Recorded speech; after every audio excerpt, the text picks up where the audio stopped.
as I begin recording. So, last session, you began delving deep into the depths of the sunken ruins after nearly a month of travel through the Morbog, seeking to both rescue your kidnapped ally, Vellum, and to deal the final killing blow to Mortithax. You encountered some of the ruins' first traps, where it seems many of its residents were either forced to or voluntarily stayed behind in death to keep watch and guard this place in the form of wraiths. Unfortunately, Dejar was one of the first to trigger them, giving rise to a spectral sword wraith. However, some innovative thinking from Angus turned the skeleton to which the wraith was bound to dust. You continued further down into the next layer below, discovered murals depicting two renowned dwarfish lords that resided within Morthholm, the Undercity which this place was once known as. One of these lords was Aldor Blackspike, a rune knight of unparalleled skill, whose greatest warriors now sit within these halls, 5 of which you, Angus, discovered corpses sitting in their thrones in an eternal death watch, not too dissimilar to the first corpse that Dejar disturbed. You sought fit not to disturb their slumber. You also saw inscriptions describing another dwarfish lord, Baron Din Wraithborn, Lord of Shadows and Assassins. You found out about his regalia, the Wraith Ensemble, a magic item set which was passed down to his descendants, some of which, as you discovered, still reside here in Morthholm. And after battling a series of wraiths guarding the bodies of one of these descendants, you discovered the first of these items, the Wraith Ring. As you settled down to take a brief moment of respite to identify the item and tend to any wounds, we rejoined the Hammerstrike in the depths of this deathly dungeon. So, what would you like to do?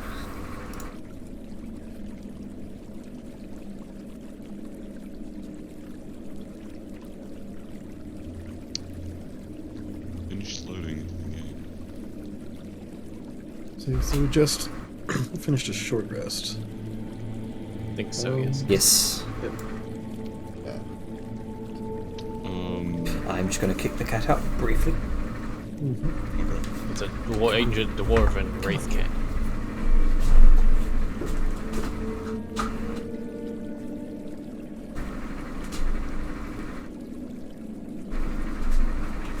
The Lord Rest would include a tuning, correct?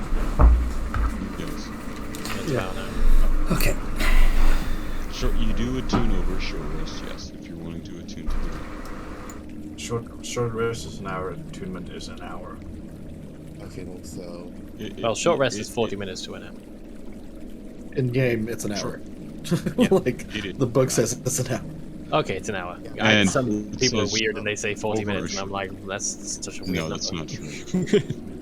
That is just not true. yeah, so oh, Yes, and you do have to use specifically a short rest to attune. yeah, so I would attune to the Wraith Ring.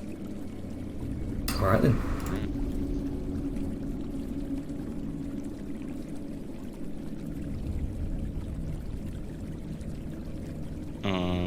I need to...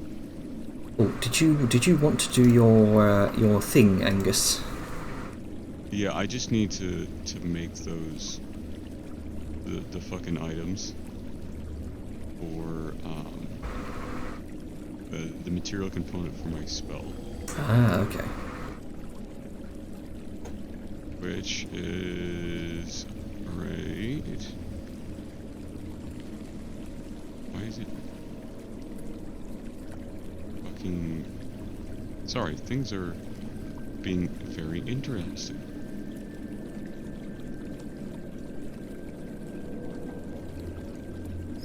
You're trying to... Did something change in my sheet? What are you trying to do? I need to create the little silver rings necessary for warding bond. Yes. Okay. So this would be a casting of your channel divinity, essentially. Your artisan's blessing, I believe. Yeah, I think that's gonna have to be what it is. 'Cause I don't think I have second level or lower than yeah. So yeah, that would be what I'm gonna go ahead and do. Okay. So you take. Sorry, I'm just gonna DM you something real quick. Something went up with my sheet, and for some reason I removed my preparation for rolling bond, but I have it now.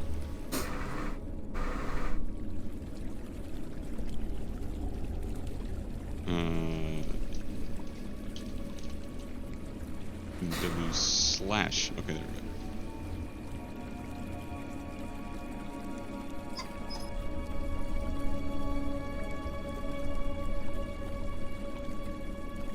Sorry about this. It's whispers and secrets and lies. There we go. Okay. So it also takes me a minute to fucking type.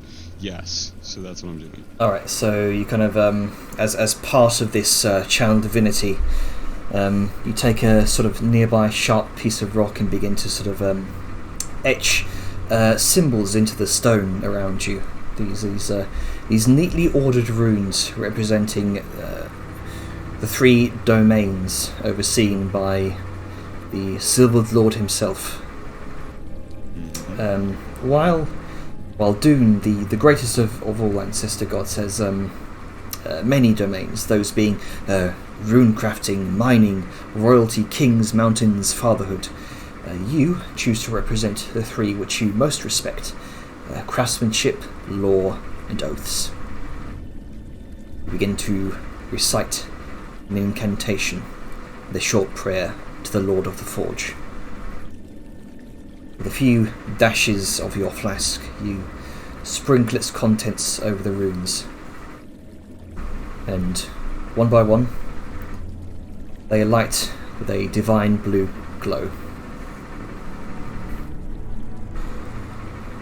You kneel down within the circle, praying over your hammer, your grudge-bearer shield laid face down in front of you. Your many grudges carved in plain sight across its interior. And you begin to channel the divinity of Dune as you begin to conjure molten metal in your gauntlets.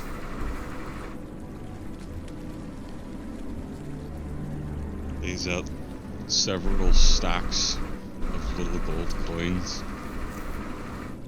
I may not be able to turn wood into silver, but with this, I can turn gold to platinum. There is a spell amongst my people, one which bonds a soul like a shackle, not as a slave, a corpse, but to another, an oath to share their burdens and their pains, to ease others through your own voluntary suffering. Should we find Vellum alive, I ask one of you, should I not be able to reach him? He's weaving these coins slowly into more and more of what appears to be a pair of little platinum shackles.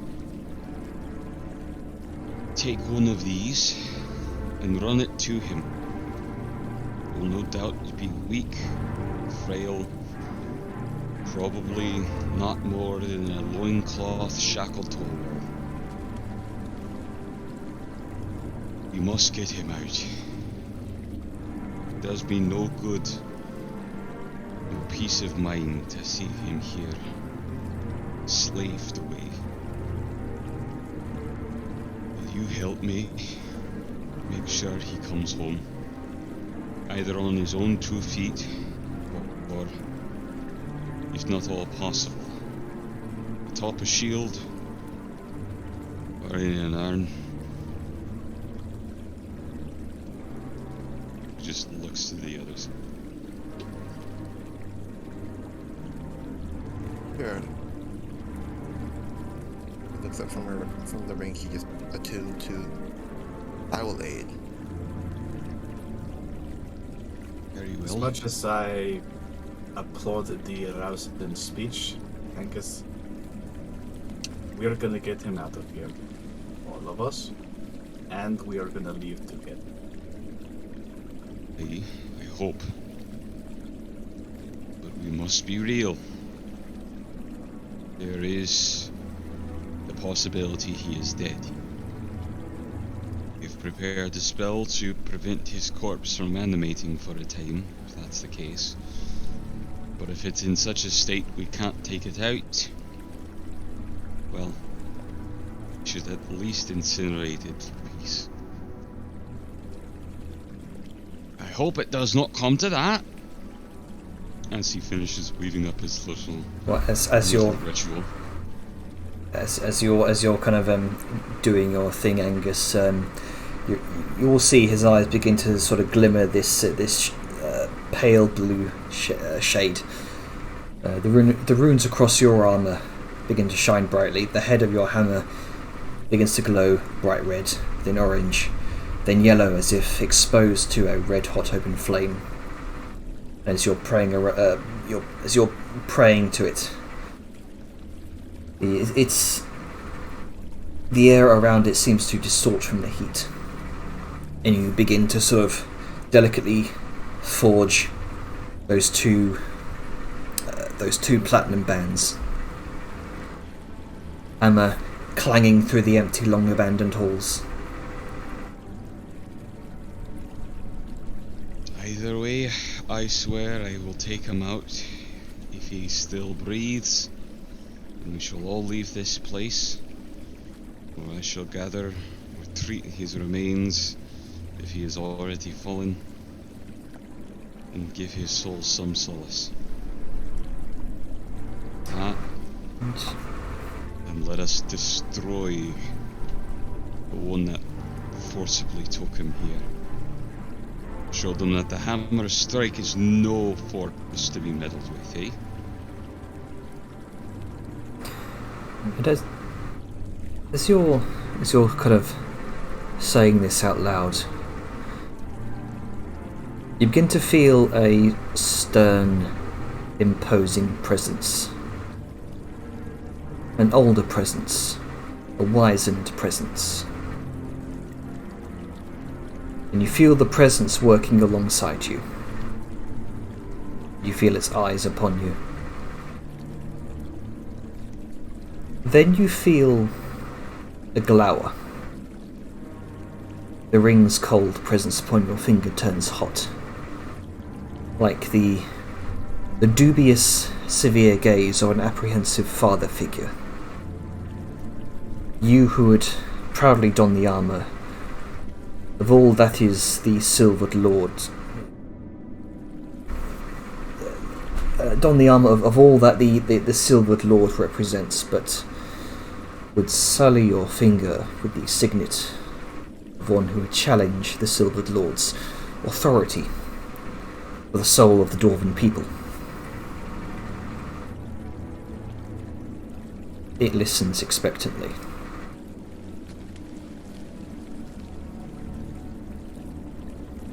Nice.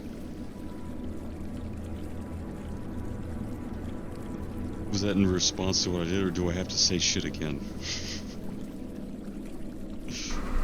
God, do I have to talk some more? It's the presence is seemingly listening for this this air of a promise, and you being a dwarf, there is a distinct sense that it's awaiting any sort of concrete sealing of this bond. This oath. This feel that feels feely. Well, he just sort of pauses for a moment. If you will join me, I'd appreciate it. But no matter the means, I've taken one oath of vengeance. an undeniable desire to protect those about me, I'm now taking another. I, Angus, hereby swear that I will retrieve the remains of Willem Harbridge if he's passed. Consecrate them if I cannot. By all the gods, I hope he lives and we all walk out of here. I will not rest until we may. The molten metal in your hands, as you rest them over the head of the hammer, the glowing hammer, begins to take form into two ornate silver bands. Shackles almost, no chain, but two glistening bands of silver, immaculately engraved in dwarvish runes across the circumference. And it's then that you look down to your shield. The runes across your shield are growing brighter. Fade. Brighter. Fade. And you all swear you hear the rhythmic clanging of a hammer against an anvil. Ting! Ting! This ethereal sound that echoes through the chamber. Brighter. Ting! Fade. Brighter. Ting! Fade. One after the other. And with each unseen strike, the runes begin to connect into a shape. The stone cracks as if something is forcefully carved into the shield. And with one final clang and a flash of blue light, from which you have to briefly shield your eyes, you look down and you see a single name carved deep into the stone of the shield that takes central prominence above all others. In Dwarven is written the name Mortithax. An oath has been sworn, Angus. A divine grudge has been made here today.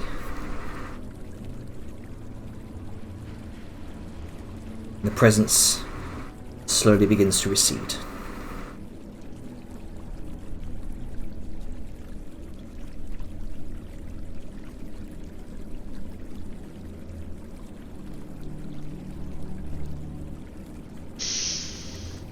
Time for violence. Zhao gives a look to Angus as he has been saying this, and then when he is done, she just nods slowly. You Dross really do mean business when you do this.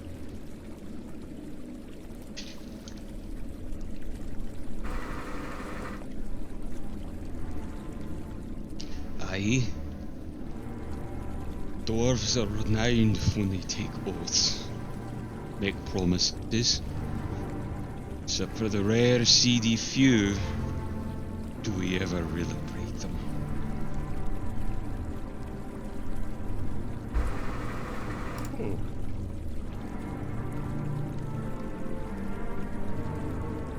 Good to know. So, what would you all like to do?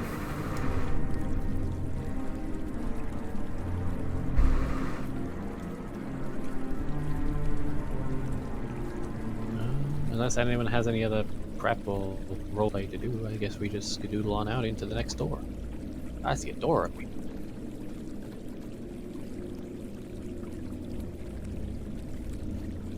Yes, you can see just in the darkness here. Looks like another ornately carved door, the other side from where you came in. And much like the previous door you entered, this one is also seemingly very plain, with just a single seam down the middle.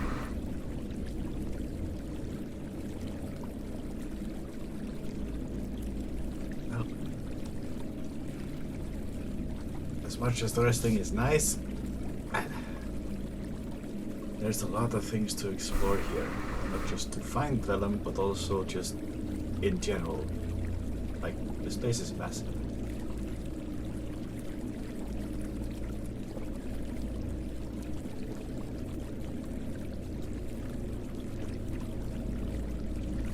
Alright.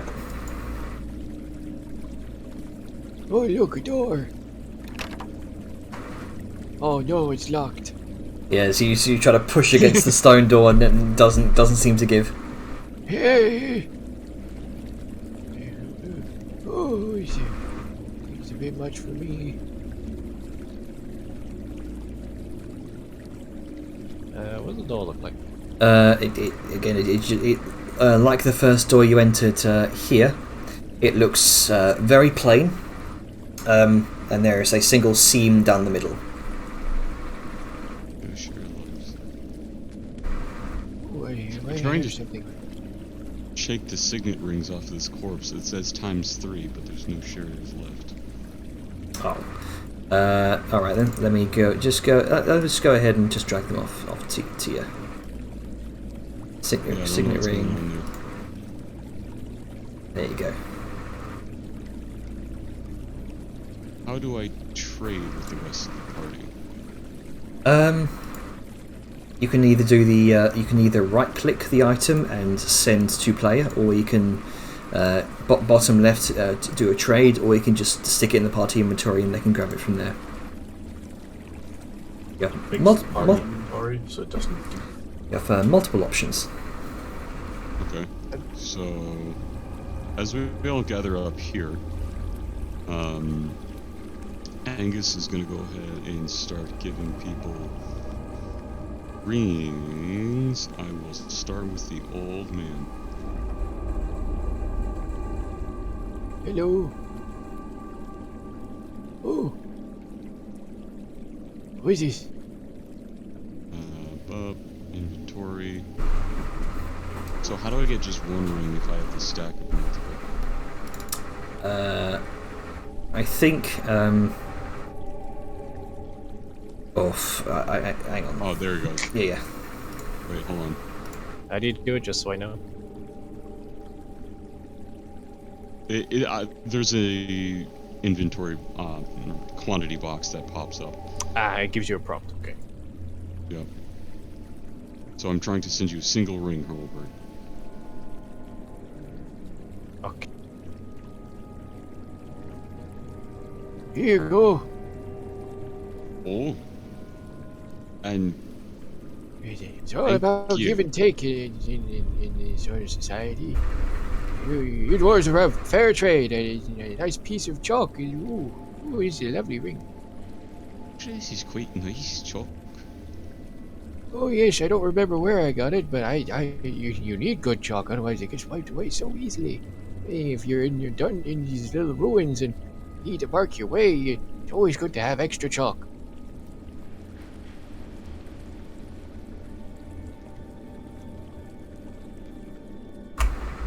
Oh, right, the door.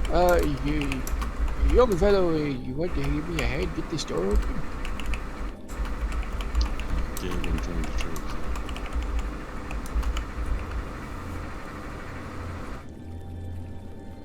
Sorry, I didn't realize you were still doing trades. Oh, sweet, the rang. Where'd it go? Hover cursor over stuff.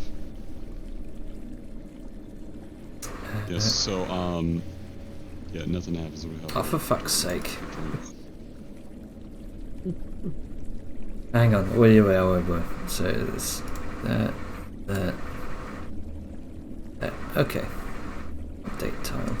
There we go. Okay. As you approach the door, Angus, another ghostly message seems to reveal itself There you go. across the edifice of the door. You will see text seems to just write itself across the stonework. These spectral. What? Oh, for some reason, Dejar said it for me. Are you impersonating Jar? Suddenly, Well, Dejar starts speaking tongues. That's odd. But yeah, Dejar does not say that. That's what you see beginning to scrawl itself across the door. Alright. So should we wear the rings or? I would recommend it, yes. Let's see. Oh, it's already Somebody- equipped. Okay. Somebody get multiple? I think I only got the one. No, I have one. I'll take 1, 2, 3, 4. Huh. I have 3 rings. You should not have. Not Of the- not that the- ring. I have like 3 different Oh, kinds. here it is. There you go. It got moved into a weird place. Sorry.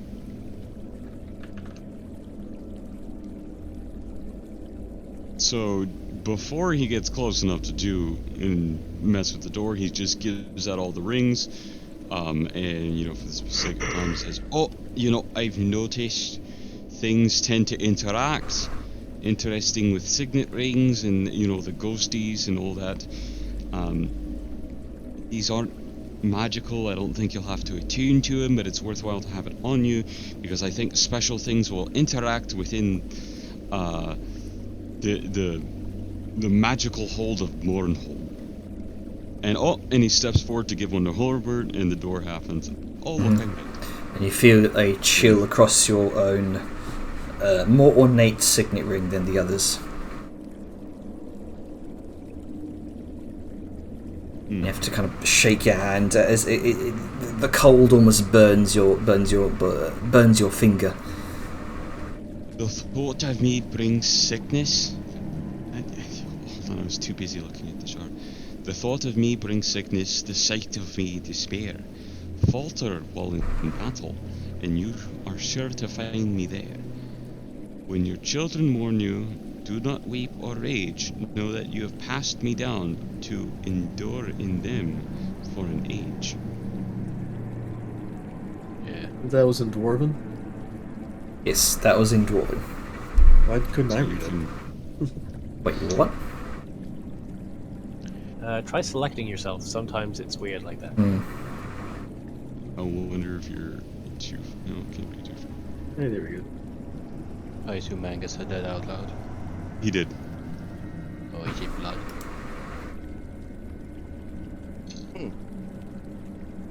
Oh, I love riddle doors. I think Sounds like- it could be blood. It sounds like blood.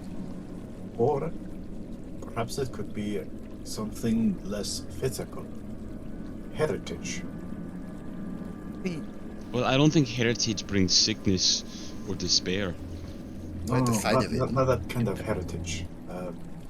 The concept of what you inherit from your parents. Heritage. Oh, like bloodlines. But again, that's blood. But what does that have to do with failing in battle? If you fail in battle, you get wounded and you find blood. Yeah. Honestly, I think he's right. I think it's blood. People get queasy when they see blood, and if you see blood on yourself, you get despair because, oh no, what happened? If you fuck up in a fight, you'll bleed, and you'll find blood on the battlefield, and you pass your blood on down to your children. Oh, yes, Dwarven theming has always been heavily reliant around bloodlines and family and ancestors, so even in the most literal sense, is this.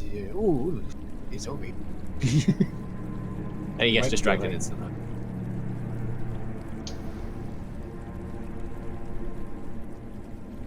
It's true. I think it is. We fine with that then? Yeah, probably.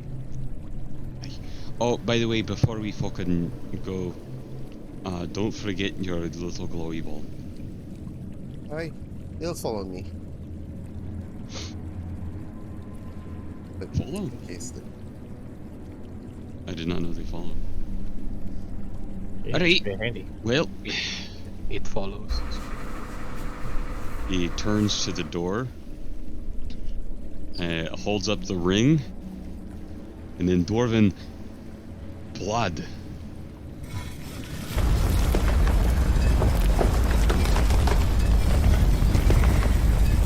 Oh, goody.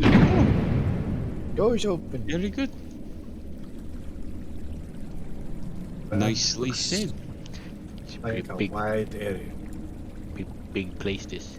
Yep, you come into what looks like a large, mostly empty chamber. This Pillars. is where I put the Chimera.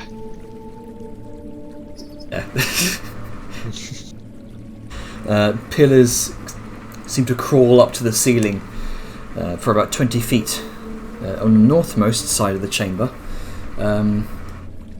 Well, actually, you wouldn't be able to see right now because you've got your sun. Oh, there you go. You've as you take off your sun goggles, Grunker. I shouldn't even have them on right now. Yeah. We're underground. On the northmost side of the chamber, you see, Grunker, are 2 thrones and 2 sets of dwarven remains in them. They appear to be cloaked in ragged black robes. One left hand is outstretched while the other right hand is outstretched. I see. Towards the far end of the room, this end. Actually, you can't see from there. Quite. I'm gonna. Can't move. Yeah, that's using the wrong tool. There you go. You can see just peeking around the edge of the edge of this pillar. What you can see is a Stairway. a set of stairs that descend further into darkness, and also on the other side of the chamber here looks like an opening into another room, another large chamber.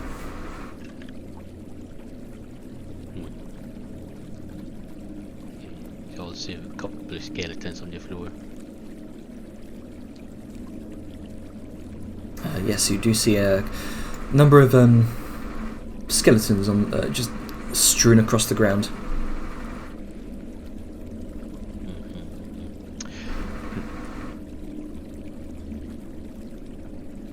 What's this? What's this stuff on the floor? You can see what looks like just water. It looks like water kind of dripping down from the ceiling and drizzling further down into towards the stairway. Does it look like swamp water? It doesn't seem to have this sort of blackish, brackish hue that you're used to, though from the smell it doesn't smell too nice. Okay. Just can't say I didn't really trust that, but it seems to check out. Okay. What do we do now? You think something happens if we step on these tiles?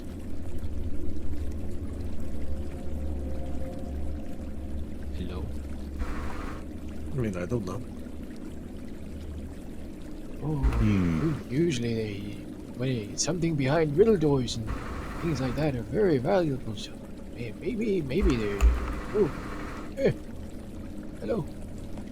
Oh, there I am. Hello. I would like to try and see these tiles as he kind of like holds up a hand, kind of like in that hey stop motion. Mm-hmm. I'd like to sort of see these tiles and see if this looks at all indicative of something that might be either a pressure plate trap, like one of the tiles, or if it's some sort of sequence you have to walk maze or something like that. Okay. I'll just say. Make an Arcana check, and I'll say you're allowed to add your stone cunning to this. Okay. Meanwhile, question: is it okay if I move my park around the corner of the pillar? Poggers. Because we're getting a bit cramped up. Big poggers. Yeah, you can if you like. Yeah, that's why I scooted in here because, like, oh, I'm sharing a square with Liska. This is not going to end up. I dare you. Well, I mean, all the damage and the trash and missiles will probably fly towards me. I don't want to be in the same space.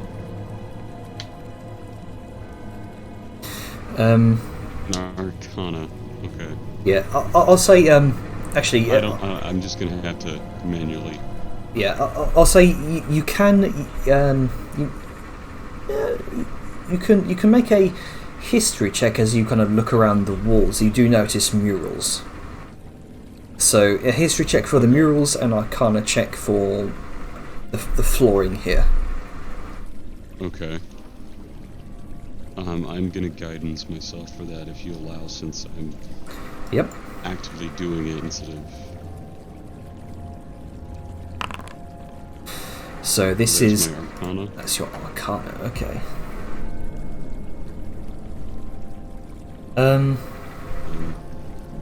Also good just to make a history check for the murals as well.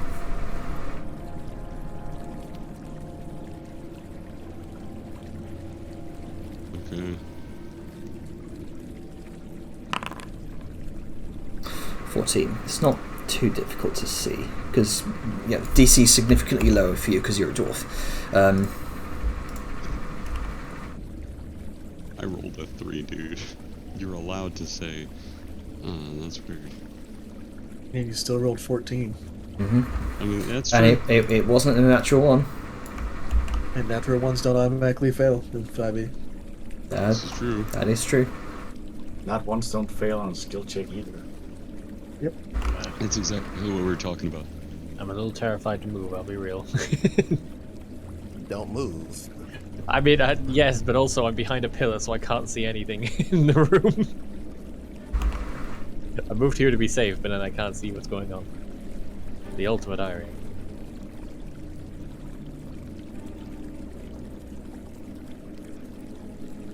Zhao sort of gives a notion as she's looking around while Angus is spying. It looks like there are thrones on the other side. It looks like it might be the remains of Nalgrim Sauerscowl. What the name? I know. The left and the right hands. Yeah, See, you might not be able to see it because you don't have the dark eyes. There's a bit of a mural right over there, and it's got something to do with the hands pointing light at somebody and they're in intense pain. Oh boy, they're siphoning something off of him. Perhaps it's some sort of soul-leeching essence. It looks like these were powerful mages. If we can avoid triggering them in some way to animate them, it might be best. This is definitely some kind of blood magic, to be sure. Might have something to do with spirits, just from the nature of the man himself. Agreed.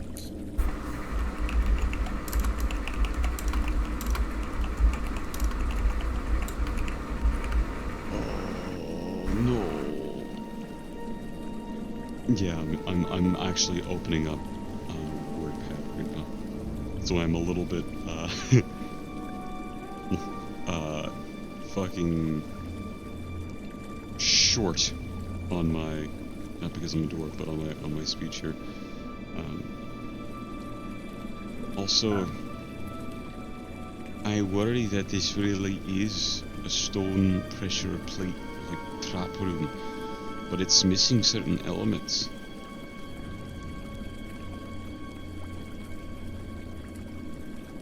But it doesn't have the plates.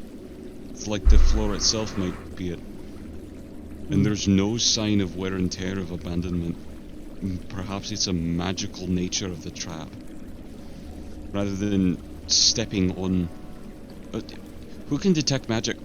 There might be some type of invisible runes instead of visible plates. It would make sense for a pair of powerful mages. I can detect magic. Well, the shirt does that. Would you mind coming with me, Angus, for a moment? Absolutely. I would not step into the grade themselves, be mindful of that, just for the time being. Oh yeah, ruins like this are almost Oh obvious my. to the keen eye. Zara just sort of gestures to the plate in front of her then. Yeah, notice this one seems to have been sort of dislodged either through wear and tear or some other reason, and you can see it sort of creates this slight slope up to this ledge that you're on. This ledge is about 5 feet up from the main floor here, and it creates this sort of slope up to your ledge. Right. I'm going to cast Detect Magic again. All right, cast it or ritually cast it. We cast it. I would ritually have the time. While that's happening, Liska's gonna pull out her 10-foot pike and poke this square. All right, you I'm on tradition. kind of poke the stone. There does not seem to be any immediate reaction. This square. Nope, nothing. Am I sensing anything looking at the floor? You do have that conal effect. Snap. Oh, sweet honey iced tea. That's ugh. Okay. Yara's eyes just adjust for a moment, and she is in stunned silence for a bit. Angus? Aye, as he's peering into a dislodged plate. You're right. Oh my goodness, this entire floor, except for a few, are covered in red runes. Aye. This is not anything I would quarrel with. Again,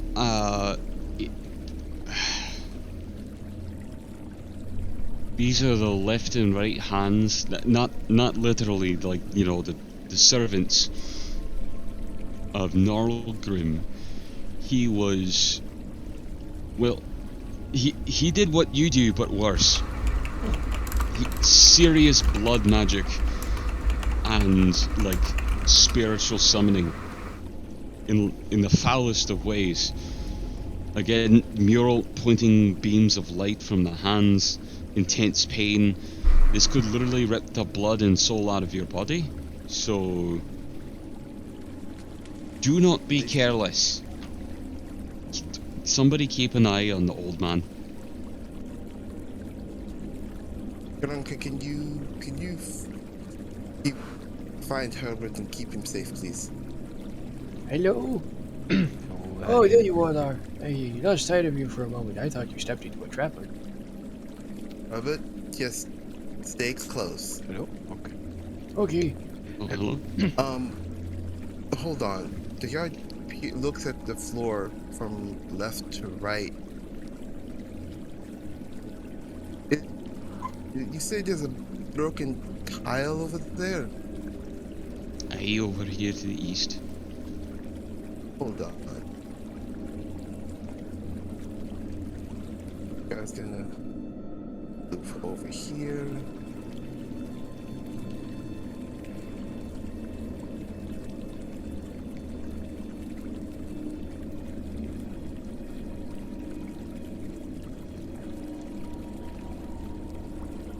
Yes, you're currently 1 by 1 for the brief moment, even. So don't worry about Yeah, that. I was just curious. I was Yeah. like, oh, hey, okay. Yep. I mean, Liska can technically squeeze, so it works. Yeah. He looks down. We're not in combat, so we don't have to worry about it too much. Yep. Yeah. Who found this? The broken tile. Specifically. Because there's no ruins here. And he peers away over points to a straight line. There is no runes from here to here at all. Like there's a path.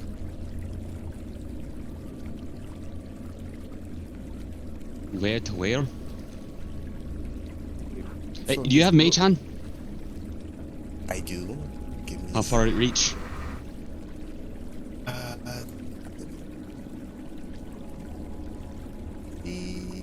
30? About 30. Like, He's gonna lean back. Fucking old Kaiser. I forget his name. Oh, there he is. Hello. Albert. What's your name again? He's forgotten his name. Herbert. Oh yeah, yes, that's what it is. Oh my god. Alright, Bert. He's gonna hold up the chalk you traded him earlier. Thank you for this. Oh, you're welcome. He looks to the jar and he holds up the chalk. Use your hand to hold this chalk and start marking the safe squares. Alright, so we're going to do, I guess if this is going to happen, we'll have Dajar do the drawing. Exactly. There you go. There's using your noggin.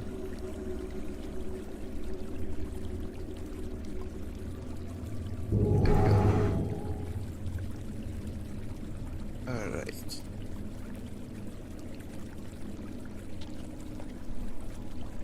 As Dajar begins to intensely concentrate, looking over the tiles before her. Janner, Yes? I have a question. Yes. I can walk on any water, right? Yes, you can.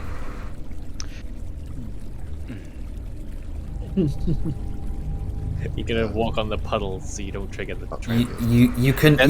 You can attempt to do so. Yeah, it's what I'm thinking, because like I don't know if it's pressure censored or not, and I don't know if Ring of Water Walking would apply any pressure. But There I is feel like, there is only one way to find out. yeah, and I'm not doing it. Okay then. Oh. Maybe testing is required at some point. So you're about 30 feet away from you there. Yeah, so.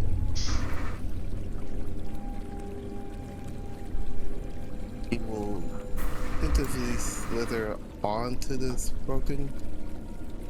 You hold your breath and slowly begin to make your way down 5 feet into this sort of shallow pit before you. There seems to be no immediate reaction. Okay, so good so far. I like to imagine that your mage hand is just dragging like this really long, wide, like silk rope. Like, you know, the thing you have on like segregation poles, Oh yeah. or like no, paparazzis on like the red carbon. Yeah. yeah. Right this way, right this way.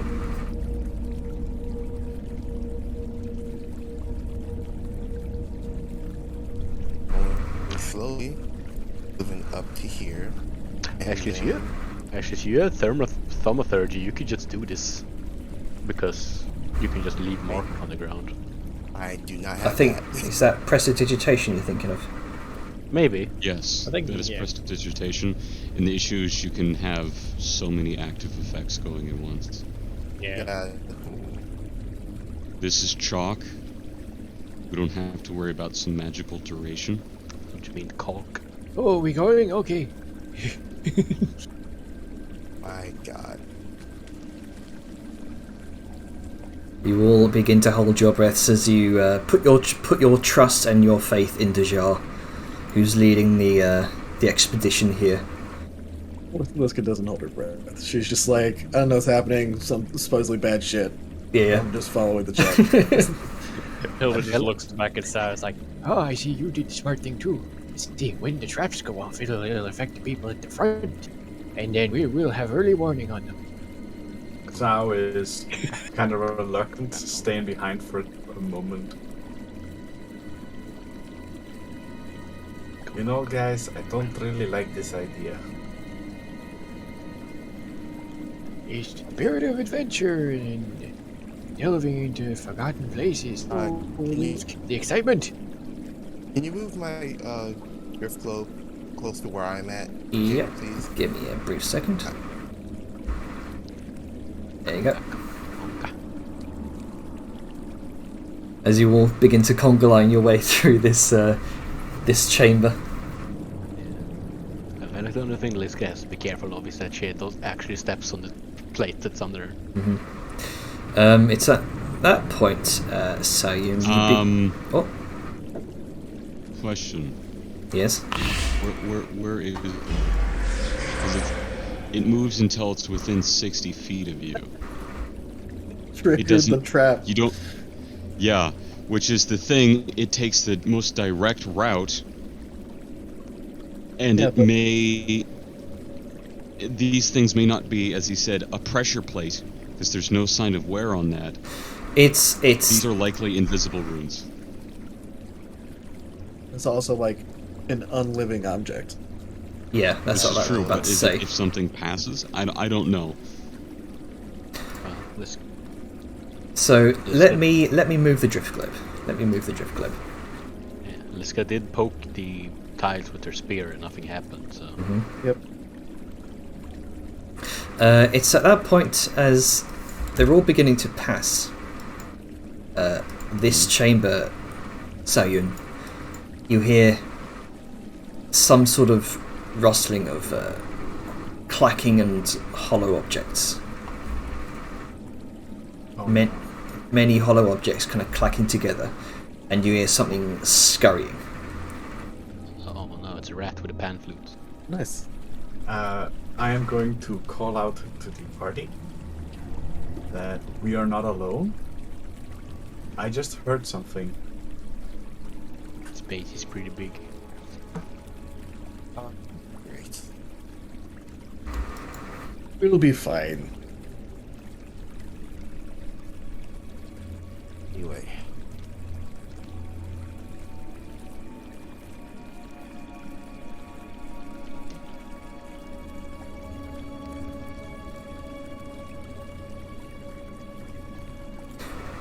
She shall continue to concentrate on her spell. Continues to charge, well, not charge ahead, but rather slowly forging her way ahead.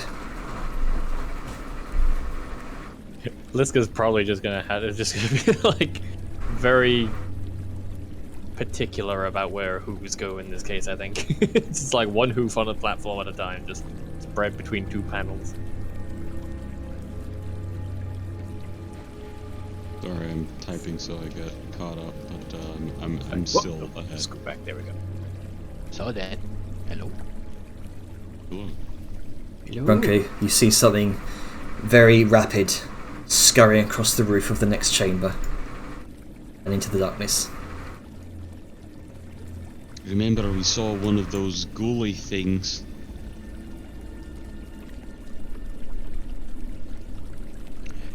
I like this.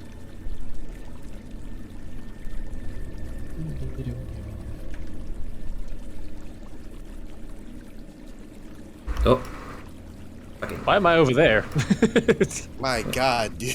That's I scary. didn't touch that. I- That was somebody else. No, sorry, I'm trying to move the drift You globe. get disconnect. There you go, there's the drift globe.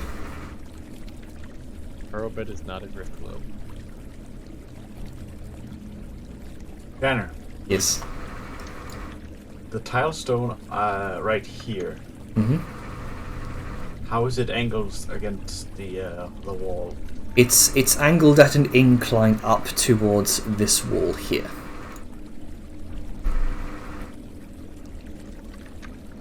I have an idea. How tall is the wall? 5 feet. Perfect. I would like to take out my immovable rod, put it up about 2.5 foot above the ground, Yep. so it floats in midair. Step on it and then step up onto the Whereabouts? here. And whereabouts are you putting the rod? Here. Okay. I'm using it as a stepping stone because I can still Right. reach down and take it with me. So you step onto the rod for a moment, and here we go. So you wait 1 I'm second. not touching the tile below me, by the way. I know. Ingenuity. You do feel as you enter the space above this tile some sort of chill beneath you, and there is a sudden pillar of red light that illuminates you, and a circular rune apparatus below, both above and below, as some sort of invisible connection between the two sigils is broken. Hold it. Oh dear. What is that?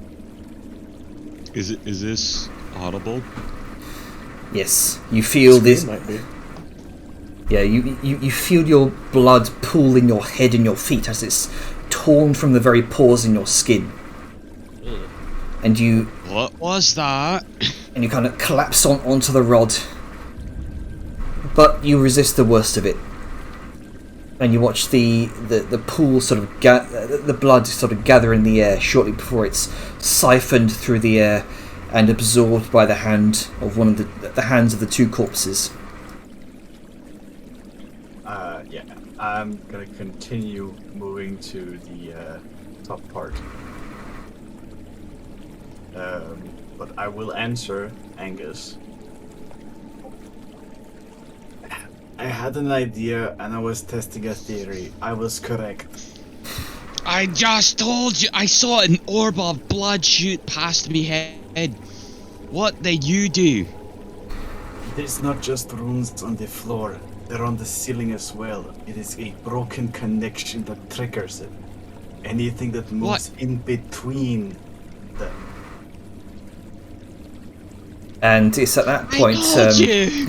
It's at that point that you see out of the corner of your eyes Liska, Angus, Grunker, and Hurlbert. The corpse that's pointing, that just absorbed some of the blood. The fingers creak. Okay. Nobody step on any bad tiles from now on.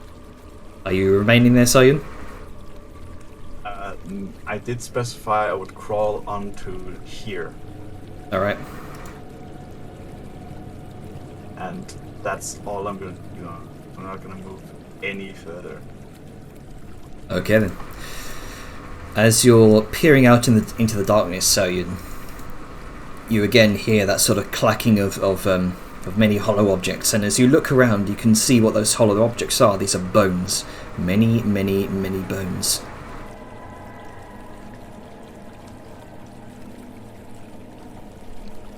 So, upon seeing Sal, like, up there doing things, and having heard a warning that something's moving in that specific room, Liska's just gonna look and be like, "Hey, Sal, is there anything that's going to try to attack you, like, on the ceiling or anything like that?" Remember the spooky black ghoul things that don't like light? Hurt you. But you But this didn't room answer is us. full of bones. Yes, but Yeah, look on the the other ceiling. room was full of bones. No, I mean like piles. Yes. And there's stuff moving in there. So again, like, is there anything in there that's going You're to attack you? alone. Stop being stupid.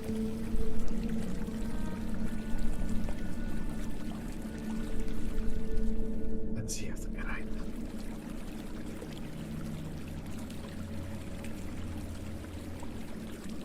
Sayun, you see something, some sort of humanoid figure drop from the ceiling, making you just about hear some sort of splash noise as you're trying to listen to the others through the earring.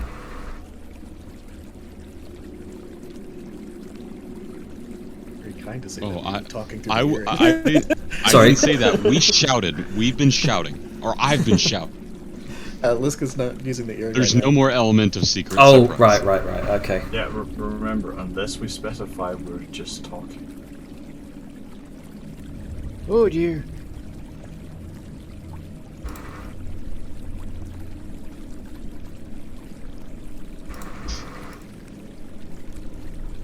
So, what do you do, Soyan? Did they just draw a huge dick on the floor? Don't give me. I noticed that. It was easy. One is always lower than the other. Yep. Damn it! Damn it! I can't Off see in the it. left. Yeah. It's true to nature. The And with dwarves really dwarves, it's have kind of- captured life. Yeah. With True to dwarves, life. it's kind of a chode In too, all you things, perfectionist. know? Short and Yeah, squat. so- It's like- It's the most impressive of shapes. God. It's not always about the height, it's more about the girth. It's also very angular as well. That's true to form. Soyan, what are you doing? What does Herbert have to say Where about it? did you specify I heard the sound of splashing water come from? Because I got disorientated for a moment. You saw it from here. Alright.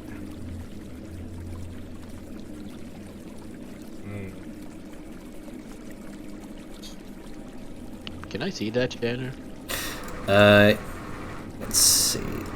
Because I don't know if this area is like Yeah, you higher. would not be able to see that. Not yet. Okay. So I can see it, right? Yes, you just saw something. Sorry, I'm just gonna do something real quick. Let me just do this. Okay. So you just about saw something. A tall humanoid shape dislodged from the ceiling and splash into the water. We're in the few moments that this has happened. What are you doing?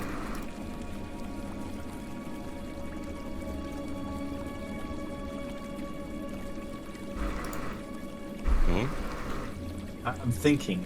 It's either gonna be a really, really dumb idea, or I'm gonna have to try and jump back through where the fucking rune triggered. Sure, it hasn't reset yet. I'm gonna take the safe route. Hop past. Yeah.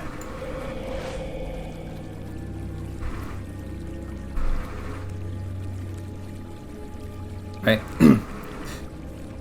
Second time as you hop over and trying to do your long jump from the elevated platform of this wall.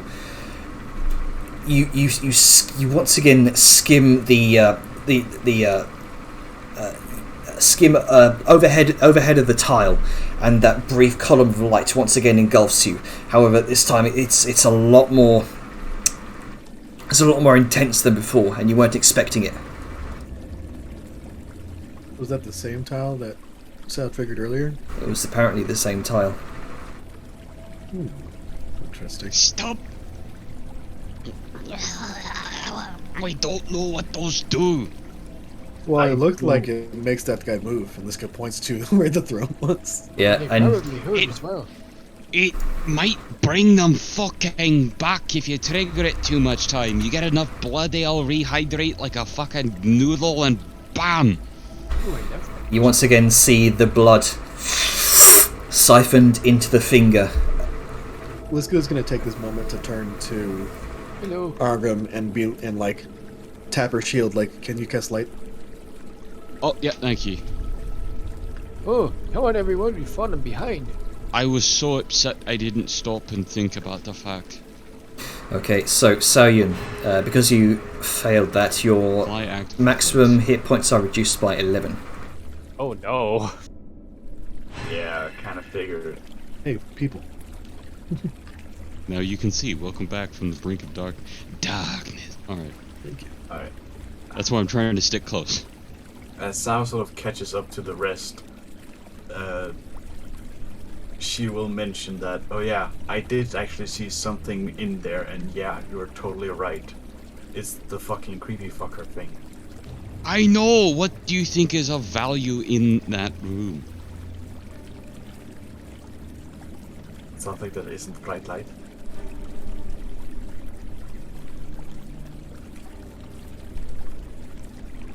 I'm sure we can do a full sweep of this place and all sorts of nice treasures. We should stick to the chalk path. It's always important in archaeology. When So- you know what's safe, you know what's safest. Most of the time. So after weaving a way through this apparent path being made by Dejar, between runes that she can see. Nope, Liska doesn't think about it. Yep. You eventually do come to this steep stairway that descends further into the darkness below. By the sunlight, that was that was nerve-wracking. Okay, down the stairs we go.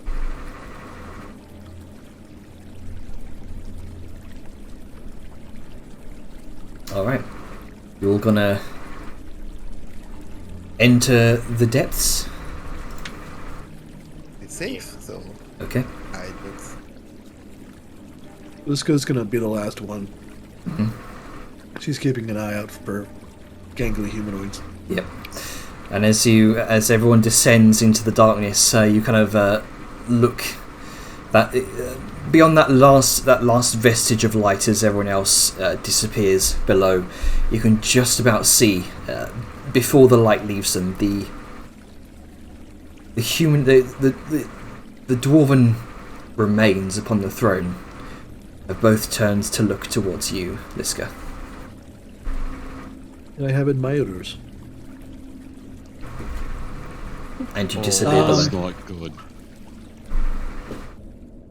So if they only activate, do you think?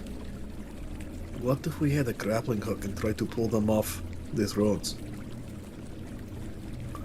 Klaus just sort of looks back to Liska. That is a really risky and dumb idea, because what if they pull on you? But then I remember, you And are me. you.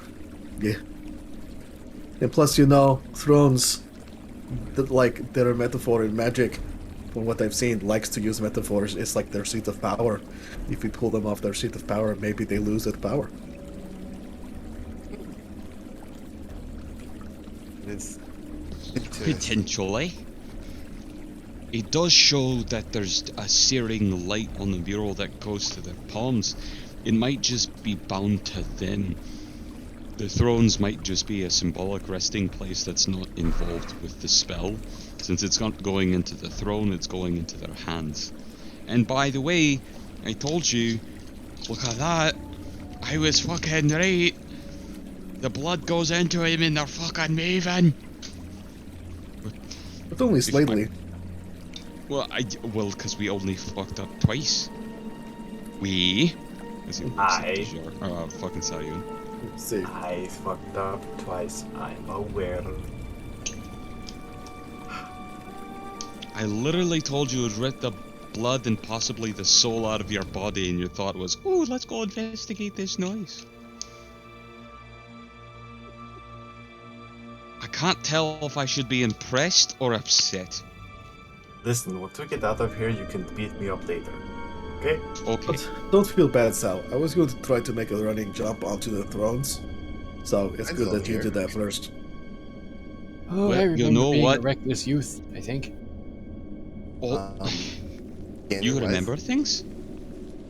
All that I think matters so. is that I don't we all remember. got out alive. Oh shit, there's Or Vellum. most. We found him, y'all. Oh no! Why is he here? Not found him Oh, I yet. think I saw a spooky visage. Some ethereal remnant of a long gone soul. Sorry, just autopilot. Also, I made dwarven penis doodles canon. You're welcome. God damn it. So, you descend further into darkness. The first individuals to tread these halls of weathered, damp stone for 200 years. Keep a wary eye out within the darkness. The carved stone tunnels are cramped for you, Liska. 10 feet by 10 feet. You have to stoop for most of the way. But you do continue to descend, and eventually the hall opens up into a larger, sort of grander antechamber shaped like an octagon. And approximately 70 feet in diameter. The walls are lined with these open tombs, alcoves in the walls, where you can see the remains of fallen dwarves laid to rest in their armour and battle axes. These open alcoves stretch for about 60 feet up to the ceiling above. And a series of 4 sarcophagi rest within an octagon-shaped sort of inverted dais in the centre of the chamber. Angus, this junction is likely one of many, reminiscent of the conjunction between many sort of twigs filtering into branches and then into a main central trunk. It seems that these may also serve as crypts or mausoleums. There are 4 hallways which split off from this this sort of antechamber into a shaped like for lack of a better term, a sort of chicken foot shape. You've just entered the chamber from the top middle hall. To your left and your right, you see 2 hallways splitting off from the chamber like 2 spokes of a wheel. These halls sort of ascending upwards, presumably to other lost temples elsewhere in the swamp above. The 4th hallway continues downwards across the other side of the chamber ahead of you. You can also see across the walls in a banded ring around the chamber, 20 feet up, are more intricately carved murals depicting 2 strong dwarven figures leading many miners and stonemasons, smiths and skeletal figures. There are depictions of Angus. You can see architects following their plans. And I'm just going to DM you something really quick. Once I can actually... Once Chrome stops freezing on me. There we go. There we go.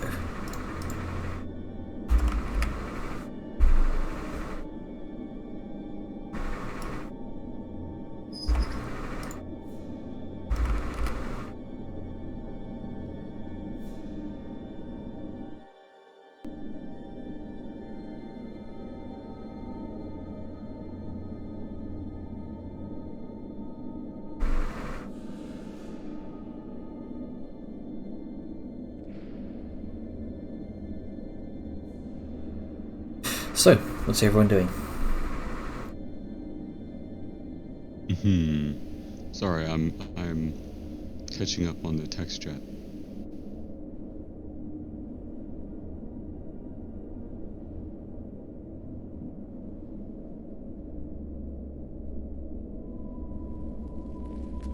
So there's a Let's bunch see. of... Oh, sorry. Oh, go ahead. I was just trying to clarify mine own mental image. So there's a bunch of mausoleums and like a singular pathway. So there's a lot of tributary branches, and this is kind of the main one that we've been traveling on. Yes, a hall here and a hall here. Like a chicken foot. Yeah, pretty much. Or the peace sign. And they kind of venture... A delta river. Yeah, pretty much. Okay. Am I no longer shiny? I am not. I need light! Light, I Azim! demand to be shiny. Azim, give me light! I understood Driftglow, the reference. please. Thank you. I wait, appreciate never that, Ducky. I don't got fire. Ducky's Let the me only just- one. God dang it. Oh, here it is. And it popped out. So I think Angus is busy reading. Yes, I'm sorry, I got a bunch of DMs. Dumble's Poppy. And it keeps, whenever I scroll up to read it, and stuff happens in the chat, it snaps me to the bottom. I need to figure out if there's a way to disable that.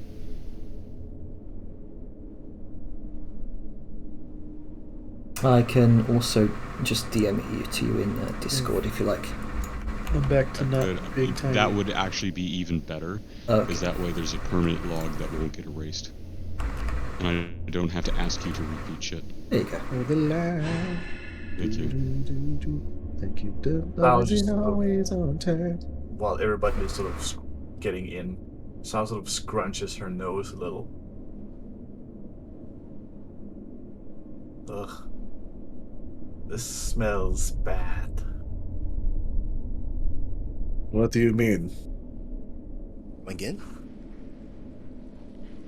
No, I mean like the air. Like, what do you mean? Like, is it stale? Is there something rotten? Like, Liska sniffs the air. Okay. No, that immediately applies to this area. I don't know how to describe it because I'm not familiar with the word Jenner described it with. Stagnant? So, no, it's not stagnant. Well, Liska's sniffing the air now. Does Liska get a sense for what it is now that Um, Sal has pointed it out? Because you don't have as high a passive perception as Sayun, this would be a perception check for you. Okay. Alright. Well, okay, with basic senses, 21. would he be able to It's detect anything? yeah. With a 21, yes. Like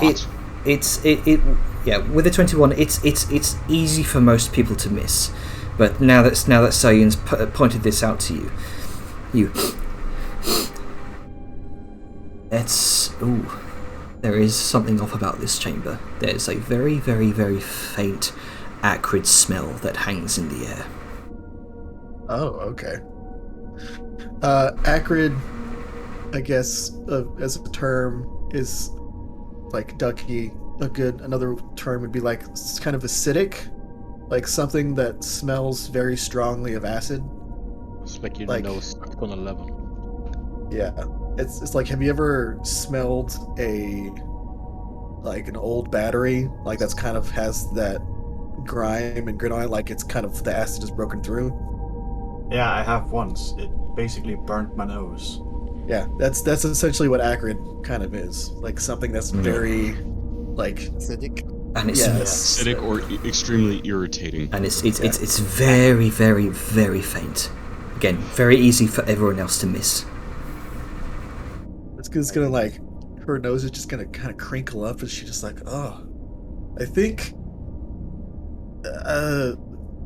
hey Angrim, and she just kind of like calls over. She's like, Angus. have you seen? Can you see any hints of like maybe acid damage on these stones or anything like evidence of that nature? Is he's already reading? Where are the inscriptions that you linked me to, Jenner? The inscriptions. The Dwarven tract inscribing? You just saw them sort of about 20 feet up in this sort of banded ring around this sort of mausoleum. Okay.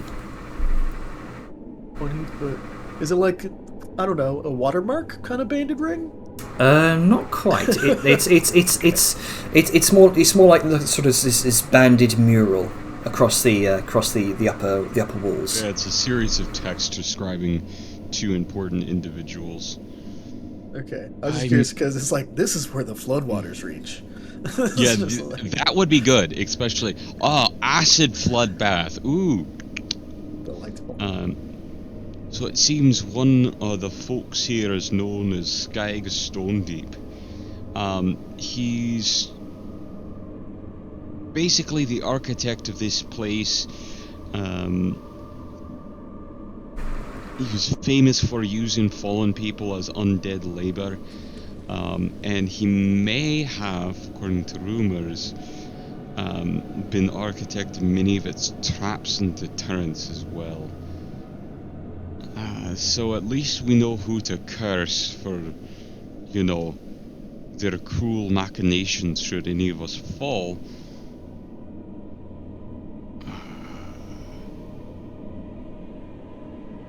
There's also a second figure there as well. There sure is. Dron Grimson. But I'm not seeing if he's immediately important for this. Mainly he works just as like a type of undertaker. And he was a necromancer source that made use of undead. Mostly as labor, but who knows with these types of folks.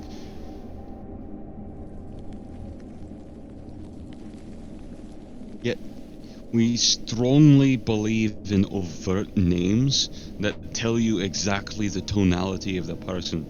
Like, my family literally, you know, bread bakers, Bracken Brick, you know, stone brick oven, I'm Angus because, you know, I look like a little meat pie. You know, it's very, very direct. Severe finally catches up with the college. Yeah. Oh, hello. So yeah, Liska's gonna kind of look around. How high up are these writings? About 20 feet from the stone floor. Okay, so Liska's about halfway to him. I have a question. Yes. Because I haven't forgotten your request date. Yeah. Liska's just gonna kind of look around, and since she does have a closer look, is there anything above the band of text? Because, like, for Liska, it's a little odd that dwarves would put something like that so high, like out of, like, unless this is huge lettering. Yeah. It very well might be. It's there doesn't seem to be anything of note above that you can see from the light that's being shed. It just seems to sort of continue up about total about 60 feet from floor to ceiling, until it sort of curves up into this dome. Now sort of not interrupts, but okay. While I do like the history lessons, Angus, could you tell me what those are? And she gestures and points to a pair of small dwarven runes that are carved into the two pillars flanking our exits.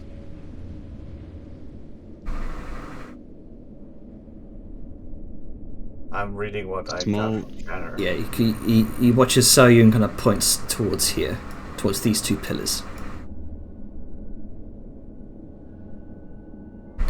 So those, okay. And you can see... Just one moment. But first, before that, order of operations. Liska asked me to investigate these things if there's anything like that. I have proficiency in mason's tools. I have the ability to investigate things and gain additional insight inspecting areas within stone structures. Or perception, I can spot irregularity in stone walls or floors, find traps, and secret passages, plus demolition. Would it be possible to do... I can even do history with that as well. Is it possible to use my training with these tools, rather than just as the history of the object, right? To see if there is that sort of accurate acidic sign of wear or anything like that in this room that Liska pointed out. Just go ahead and make a I'll say nature check and just add your proficiency modifier. I don't have nature check as a thing to do. Oh, right. Right. Talking about investigation, like investigation. Sorry, investigation. That's what I mean. Yeah, there we go. Yeah. So just make an intelligence check with your stonemason's tools. Intelligence, okay.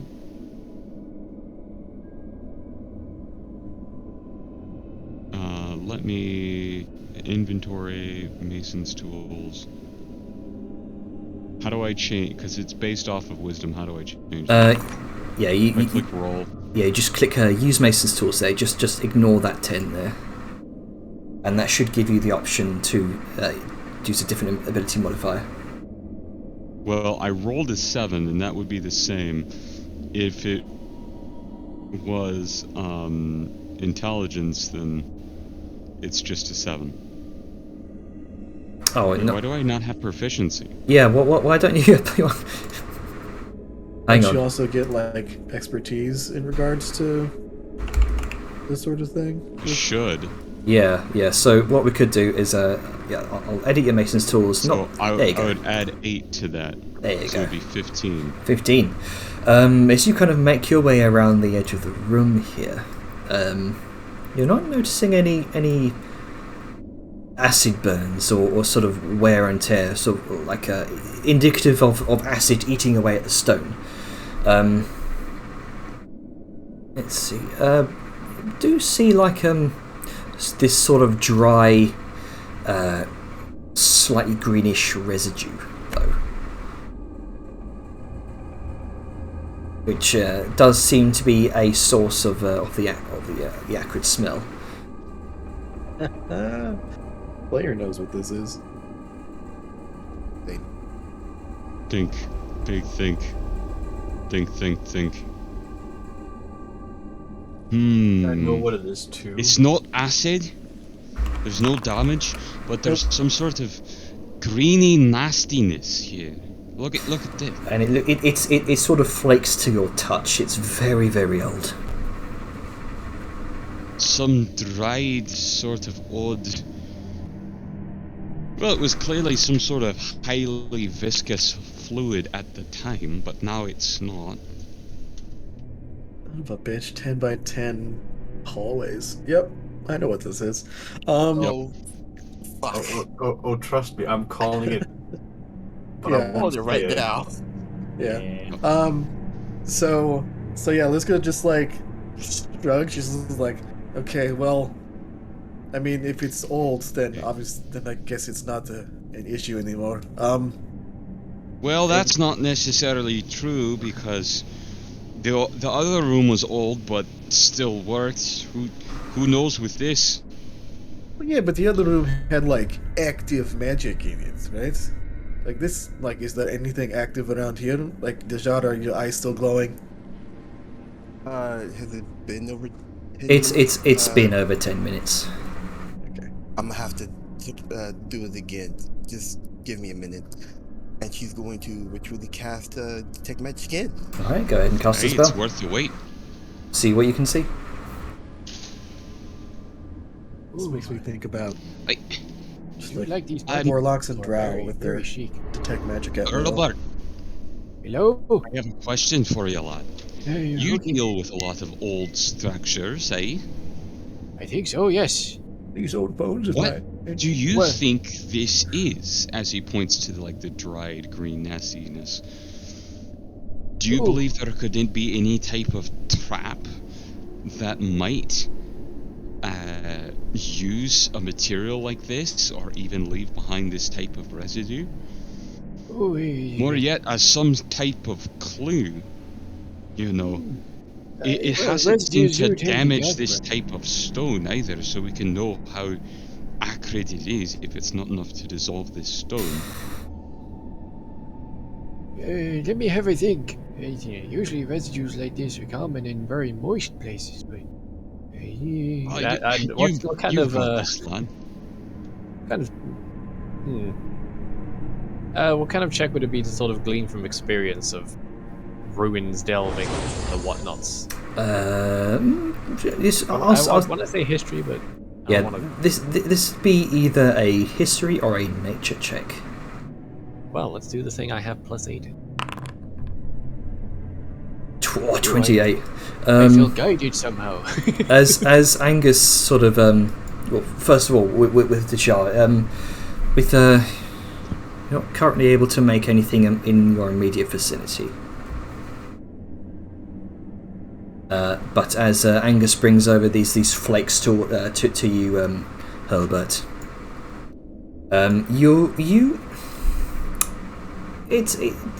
it doesn't have the acrid smell of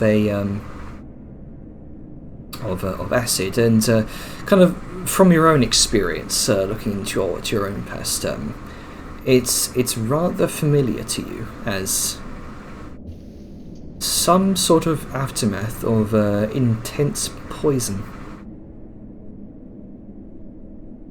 Oh, like he takes a moment. He's staring at like the goopiness and the flakes. It's like picks a little bit up, stares at it. Yum yum yum yum yum yum. There was something poisonous here. Yeah, and I probably shouldn't have eaten that. just make me a Constitution saving throw real quick. it's sort of like the thing where you just like run your finger along it and it's like Yeah, like those officers that like dip their finger in the powder and rub it on their gums. Like it might not be arsenic. Like you don't it fucking might know. not be arsenic. Save, there it is. 19.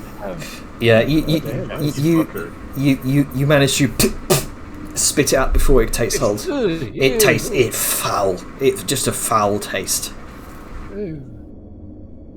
I should have had advantage on that, but that's for later. But well, I'm hardened. Yeah. Deshar, as you kind of make your way around the room, you do see some sort of necromantic energy emitting from the tombs. It was At least from your current position. Okay. You wish to get closer?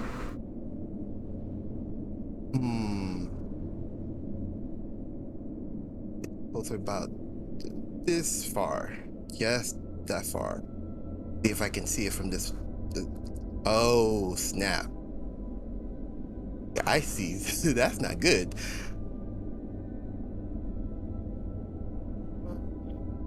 Am I see what type of school of magic am I seeing? It should be in the detect magic description. It you see what looks like yeah. Okay, I see it. Yeah. Here we go. Sort of hidden between hidden in the carvings between a set of open tombs, nearly sort of level with the floor. Your detect magic highlights it for you. It's difficult to see in most cases without this special sight. Sort of nearly level with the floor to the southernmost wall is this small grimacing visage of a dwarven face. Sort of what looks like a dark red and black gemstone affixed between its skeletal teeth. Sort of carved in the stone here. Appears to be emitting this aura of conjuration magic. Angus, can you come here, please? Yes. I am when I'm using this detect magic spell, it is pinging off necromancy and conjuration, especially over here. He points to that skull-like village with I don't know. It's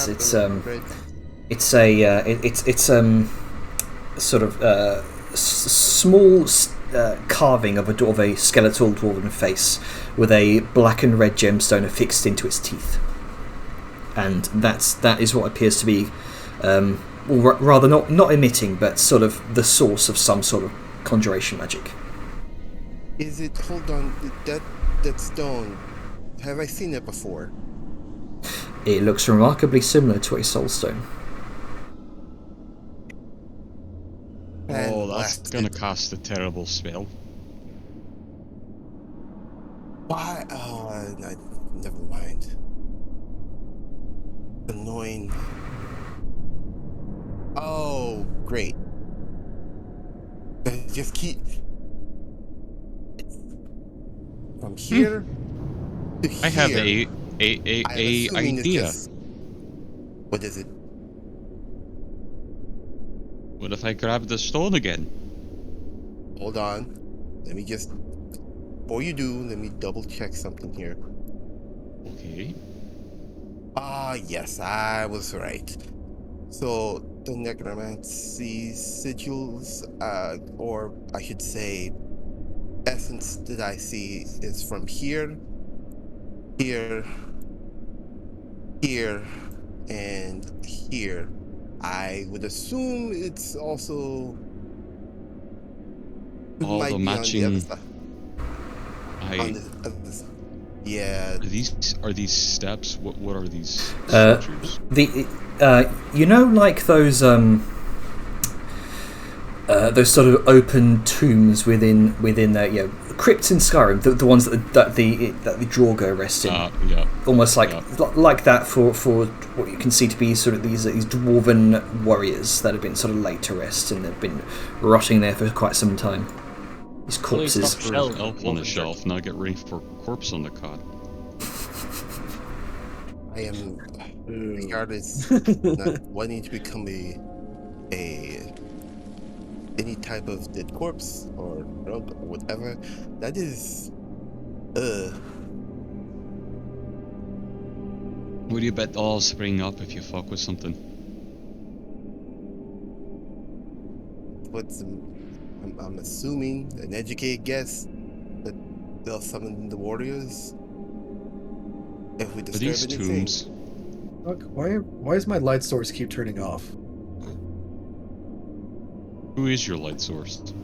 Me. Who's giving you light? You. I You can't cast, give you light. You cast light on me. I can't cast light on you. It's an effect of my armor that makes me glow. Okay. That's annoying. She thought she sorry. had light this time. I thought Sal cast it on you though. I don't have it. Oh. Nobody has light. I don't have the I cancer. have- I do have my Don't we have a lumen lantern for you? Yeah, I have Oh, the I lumen. have light. I thought Well, even then, I still put my light I should be casting. I gave myself a light source, and it's not giving me the light. You should Yeah. have a lumen lantern with you. Yeah, lumenstone lantern. It's in your inventory there. It's interesting. Have y'all noticed? Well, okay, so if I'm down right here, There you I'm go. illuminated. But if I go up, oh, It okay. flashed. And I had apparently just triggered a trap for some reason. No, that was your lumenstone lantern. Sorry. You need to make a save against your own lantern. Yeah. It I happens. was that's live. Okay, so sorry. What we were figuring out what these were? They're like tombs, like tiered tombs. here tombs with essence of necromancy and a small dwarven skull-like visage with a soul stone stuck between his teeth. If I'm saying it right. Yeah, down here. What about up here? Let me see. You might have to cast. I cast again. Yeah. Has it really been 10 minutes since Yeah, she it- walked over here and pointed this out? Yeah, it's It's a very slow. it's not been 10 minutes. It's just takes real life time into account. So Oh, okay. That is the same over here. Wait, hold on. That what I think it is. you see on the far pillar here what looks like sort of some very sneakily carved into the patterns of this pillar what appears to be an abjuration rune. And I get closer, abjuration and divination on the other rune. Indeed. Oh, pillar. Okay, so this complicates things. We have a conjuration aura coming from that where that soulstone is. Mhm. Then we have a bunch of necromancy where the dead guys are, and over here is abjuration. Here is divination. Seems like a very complex spell. Not just raising the dead, I guess. Can I'm gonna think about the nature of this spell since I've seen all the magical aura. Okay, just make me an Arcana check. Alright. 28. Best you can tell with your expertise in magic, it would seem as though these two essences of divination and abjuration may function in tandem as some sort of proximity-based lock spell.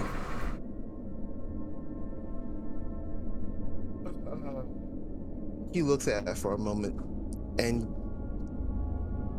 he's thinking, please tell me it's not what I think it is. Please tell me that I'm wrong. I don't know what you're talking about, so I don't think I can. He thinks that if anyone tries to leave... As Liska ventures forward... Sorry, you just were thinking to yourself, you weren't saying anything. So, like...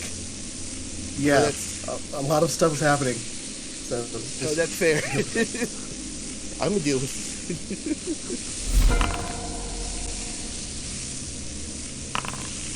it. Okay. What lovely stonework over here. That's why he's fucking loud. So, as Liska ventures forward, the door slams as the two runic symbols on the wall light up and give a flash. This is interesting. So, Dajal, what are you doing? Well, I'm going to check my spells right here real quick.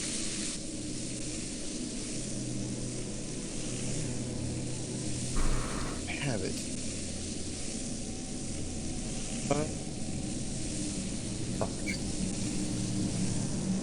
He's gonna hold his spell that I see saying aggressive come towards me. Alright. Which spell? I'm just gonna hold probably a fireball. Oh, okay. You got a spell. Mm-hmm. I don't think my initiative rolled with advantage. Did it not? It should have. Doesn't look like it. It says 1d12, 1d20 instead of 2d20.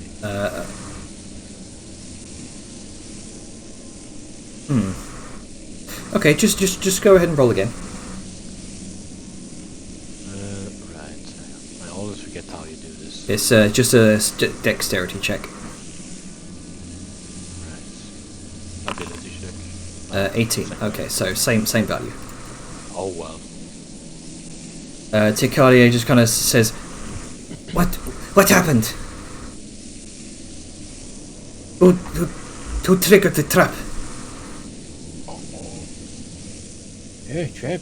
Is this a trap? I thought this was just, like, shouldn't something dangerous be happening if it's a trap? Oh, if it's the trap, it's probably poison.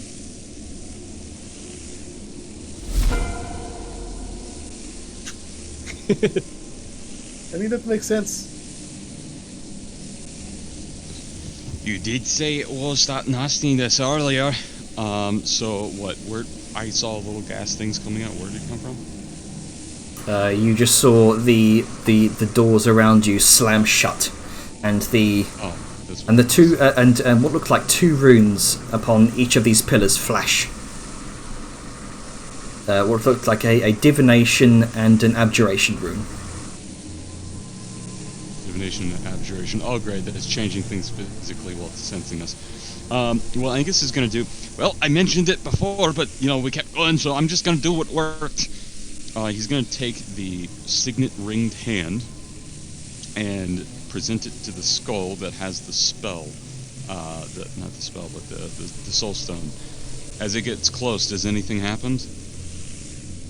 His goal is to reach and obtain that stone in the same way that he did in the other ritual room. You hold up the stone... you hold up the ring towards the skull. And you notice the jaw seems to dislodge. And small grinding of stone as the soul stone rolls out of the jaw, ting ting ting ting across the floor to Catch it in the other hand. Mm-hmm. Okay, potentially that's disarmed. That's my object interaction. All right.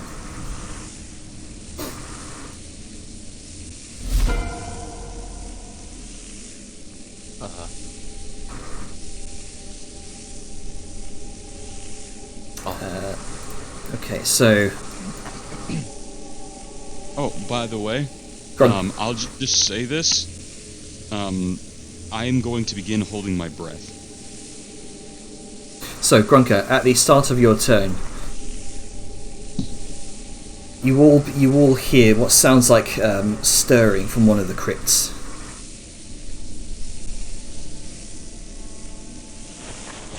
Which one? Oh no. Oh, hello.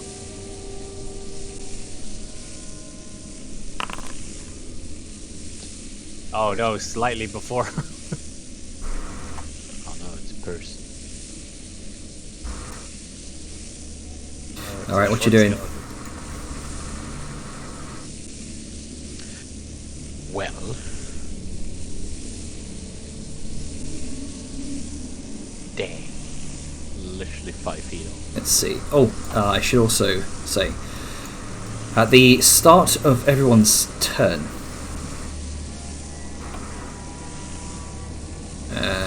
yes, there we go. Oh god. The start of everyone's turn? What the... Oh boy. Oh, great. There it is. You all begin to sense the acrid smell intensifying in your nostrils.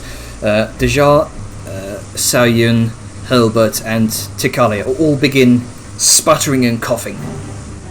January should have advantage, but it's not blind. Oh, okay, so just roll again.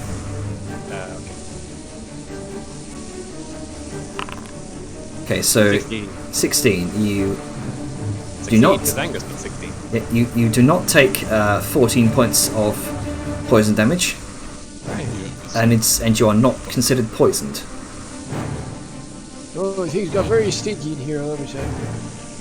Was it you? Looks at And skeleton. Angus, you begin to see this cloud of greenish energy begin to emit from the stone in your hand. It seems as though your signet ring did dislodge that from the... Yes, see, you have Dwarven Resilience, but you did succeed anyway, and you didn't take any damage. And you see your signet ring did release it from its holster, but it seems the visage wasn't the source of this acrid smell. Rather, it was this soul stone in your hand. Damn, I thought removing it from that would stop it. Well, nope, didn't work. Alright, Grunker, it's your turn. What would you like to do? Well... Let's see here. Oh, okay, so it's like half damage. On the poison. Poison. It is... Oh, it should be no damage. Sorry, one sec. Let me alter that. Okay. No let's damage see. save. There we go. Fuck. What was this ability again? Fucking leap.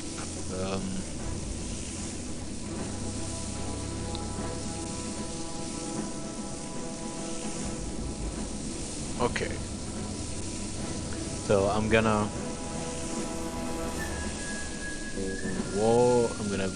go over here.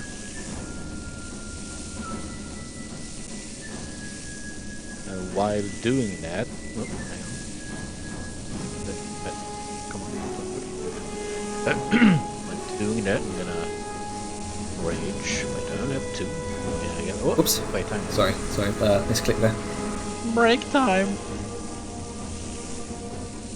I only use 2 of them. Okay. All right. Angie. Let's see. I can do that like instinctive pounce thing. You can move up to half your speed, so I can just kind of jump over there. That's my bonus action. Okay. Is that how that works? I think instinct doesn't it trigger on an enemy's movement in range or something? As part of your bonus action you take to enter your rage, you can move up to half your speed. I'm thinking of something else. Okay. Right.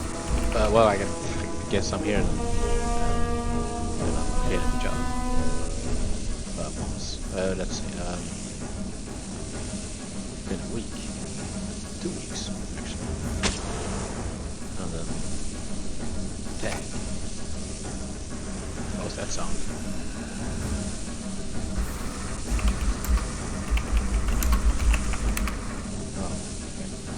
Oh, I hit him. All right.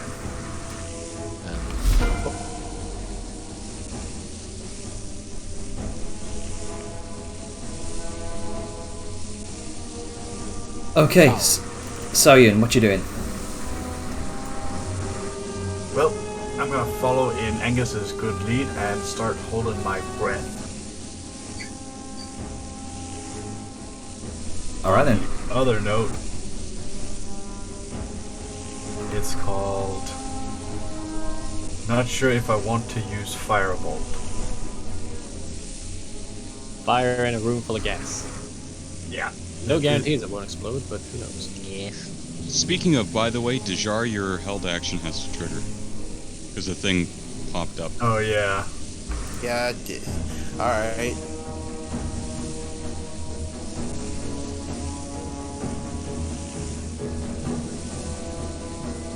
Alright, what you doing, Dejar? The fireball. He throws a firebolt.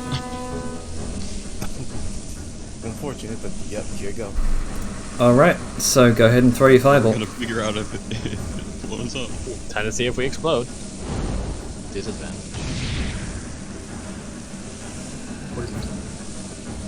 Oh, Yeah. Yeah, I'm poisoned, Right. so makes sense. crap. Alright, so, let's see here, how's this gonna work? Because I wasn't expecting this to happen. It's 1, 2, Good damage. Almost max roll. yeah. I'd like everyone to make a dexterity saving throw as you watch the firebolt as it streaks through the air, begins to spark. You watch the air begin to spark.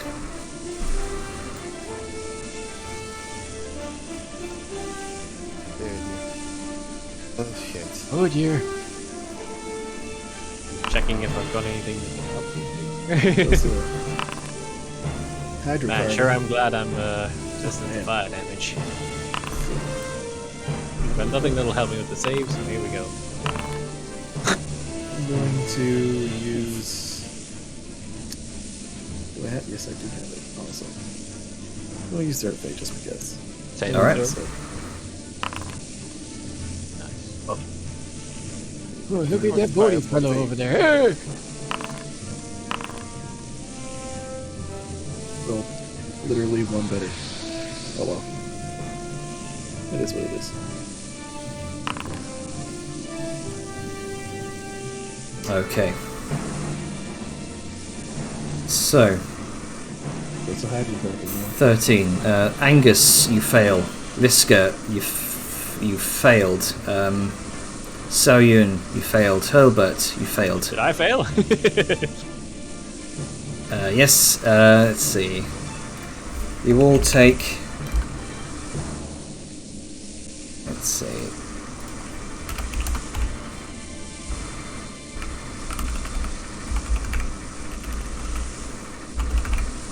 We'll say the damage of the firebolt. So, okay. You will take 10 points of fire damage as the air begins to briefly ignite. And you are surrounded by this this cloud of orange, fiery, well, for lack of a better term, this fireball of flaming magic. However, it does burn away the poison that hangs in the air. So for one round, you don't have to. It does. Am I holding a flamethrower that's releasing the gas? Yes. Did it just hits it all out, or is it just constantly going? It is constantly going. However, yeah, it's brief. It's briefly subsided for the next round. However, because you are holding the okay, so you already failed the dex save, so that makes sense. As it blows, it's the force of this fireball blows back your hand, sending the soul stone ting ting ting ting ting, and it falls here. Okay. Okay, my question. Okay, so am I prone or something? Yeah, you would be prone because you would be the source of this. All right. Sorry, I wasn't expecting this to happen. No, that's okay. I'm rolling it. My entire question is: this thing did it just poof and spit a bunch out, or is it like continuously going like a garden hose of gas? It seems to be continuously going like a garden hose. And it ignited. It briefly burned. So it caught fire like a flamethrower. Instead of spitting gas, it's spitting out violent flames. Yes, very briefly until the start of the next round. So now it is a flamethrower that is loose, rolling, bouncing around. Yes. Instead of spitting out noxious gas. Yes, until the start of the next round. That is the case. We don't have poison gas. We have a rogue flamethrower. Yeah, but only near you. Yeah, it sounds like. Well, actually, now it's near Sal. Oh no! I fell down, and it blasted out of me, and now it bounced over that way.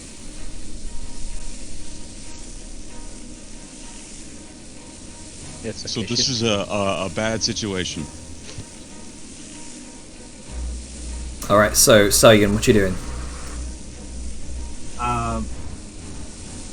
Well, I have a fucking thing rolling that towards me, apparently, that is basically fire.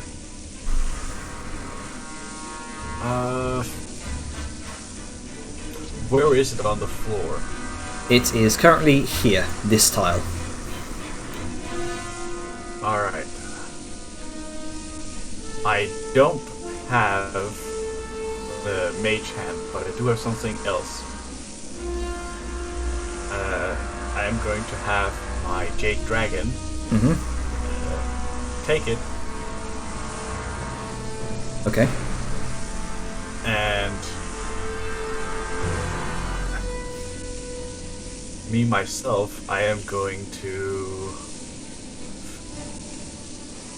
Oh, okay. I need party consensus on this because it's gonna be a really fucking dumb idea. I think we aren't in the ability to discuss that. I'm talking about players because I I need some kind of consensus ruling. If I stuff it into a bag of holding, would it fill up the bag of holding and eventually burst?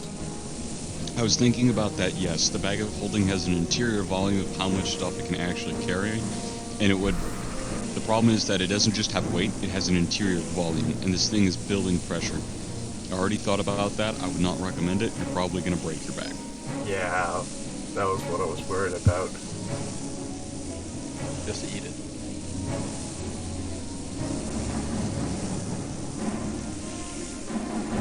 I can't do something else. I do have an ordinary pouch, and I'm gonna use that instead. Okay. As the Jade Dragon picks up the skull and brings it to me, I'm gonna stuff it into the pouch. All right. It is still shooting flames. Yes, it is still shooting flames, so you may have to do a I'm dexterity aware. saving throw. There you go, okay. There's a Bring it reason to me, for it. so I can grab it and stick it in a pouch. There's a reason for it. Okay. So as the dragon brings you the soul stone that seems to be now billowing out a white hot jet of flame, you have to kind of stand back for a moment and hold out the pouch, trying to make sure the soul stone is facing away from you. However, this is a split second decision, so I need you to make a dexterity saving throw just to avoid it.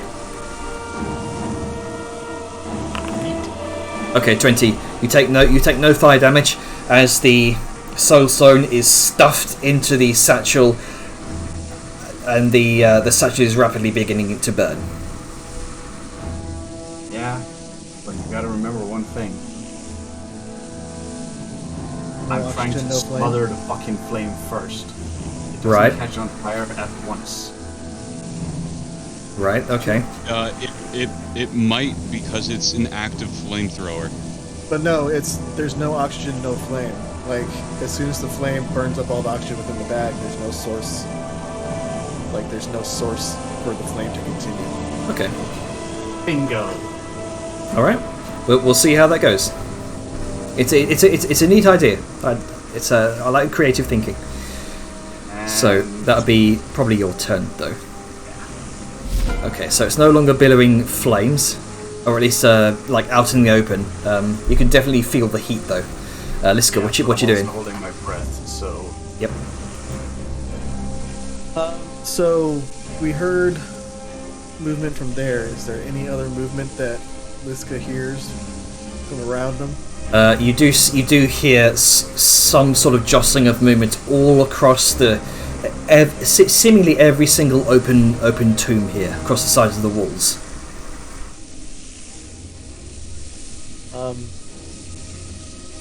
Let's see. I told you they'd all pop out. I mean, no one was denying that. So, seeing how, let's see, so one gas thing is in Sal. There's no gas in the room right now. And there's one dude over here. But it looks like all these things are gonna start hemming and hawing. Liska's going to kind of come over here for a second, kind of look at the door, and like kind of give a glance over and be like, it's fucking closed. And then she's going to just move back and ready in action to fuck up anything that pops up. All right. And that will be her turn. Severe kind of looks through the rapidly dissipating poisonous fog and looks to see some of you holding his breath, and he's going to try to do the same. Yeah, and Liska will also hold her breath. Let's see. Severe, being human, he doesn't have the fancy dark vision, so he's just going to kind of ready in action. Can't see what's going up over here because that's shaded in darkness. So he's going to ready in action to shoot anything that seemingly pops out.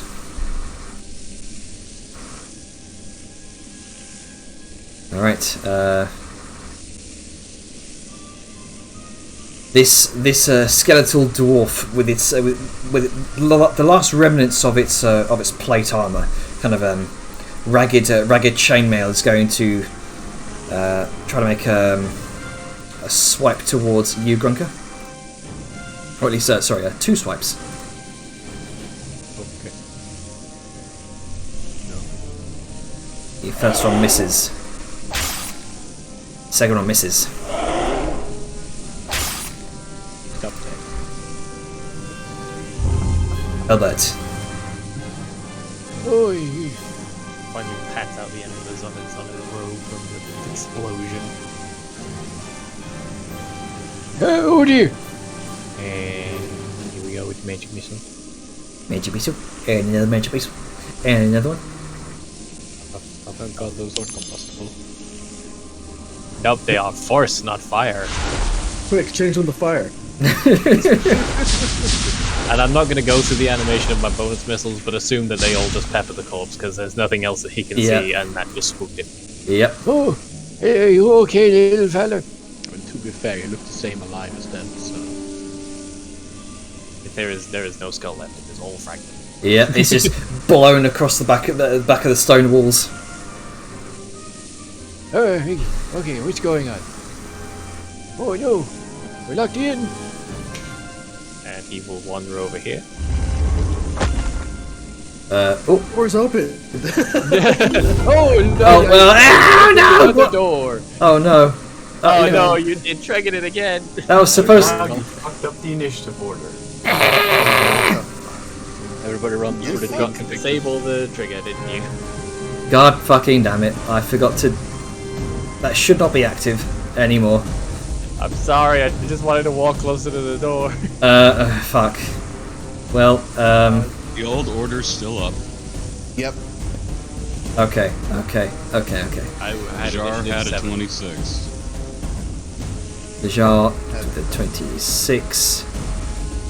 Hilbert had I a had a 7. 19. 26. Angus with a 19. Grunt Come on. with an 18. Sorry, you had a 19, Angus. Yes. 19, and Grunker had a 18. Salyun was 17. Soyun was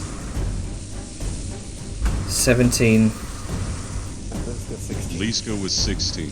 Liska was Sequential. 16. And Hurlburt was 7.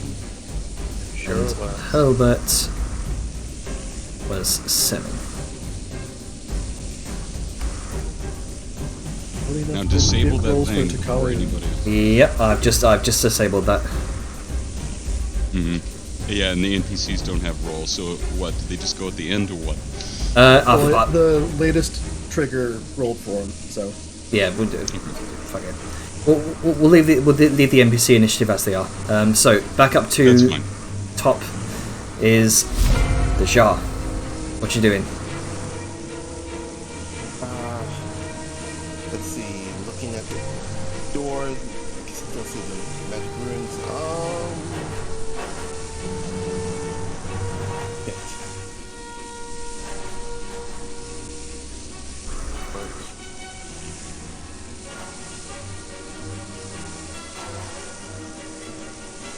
What you doing? I'm trying to think if would mold earth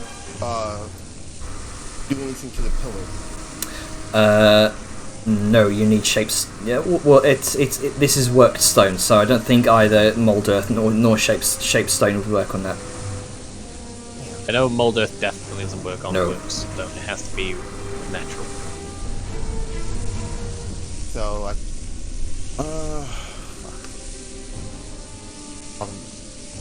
I can move away from the door. Suddenly it triggers again. No. Please not. Best bet is just I'm gonna cast mage, my mirror image on myself. All right.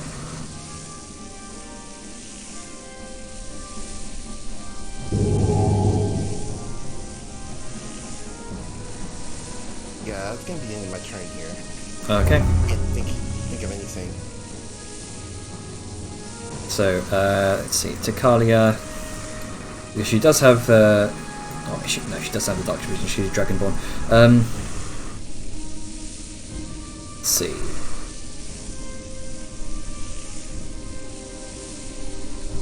She's gonna ready in action there. Angus, what you doing?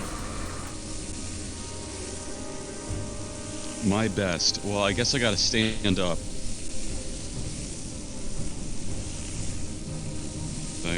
Try and figure out. There you go. Okay. So it's the actual crystal that's producing the gas, right? It seems to be the crystal, yes. And The then one the of soul other stone. two. No. Oh.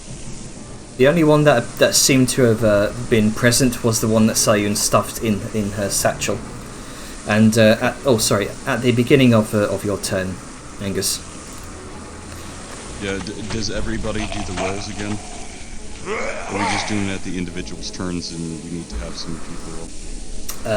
Well, the poison is suppressed for this round because it is still a flaming jet. And you see that would end this round.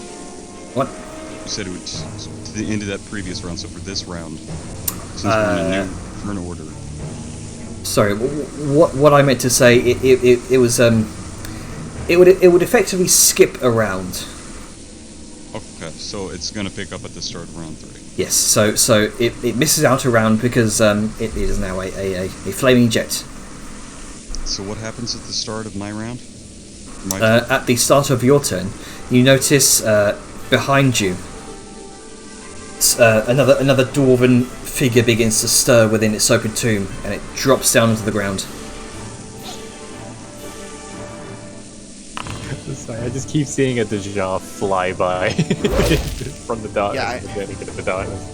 Yeah, I think the mirror there's image a is miss. kind of fucked. Yeah, It's fine. It's funny. It's becoming, the radius is becoming bigger and bigger. They're now going through the whole room. All right, that's all I got. All right. Deja suddenly appearing in this fire. Huh? That's my intern. Okay. Grunka, what you doing? Come in. Oh man, it's clipping over there. It's too far to run. Is there sound coming from like these as well? Yes, you can see all across seemingly every single open tomb, the bodies are beginning to stir. Even from this one, or is this one quiet?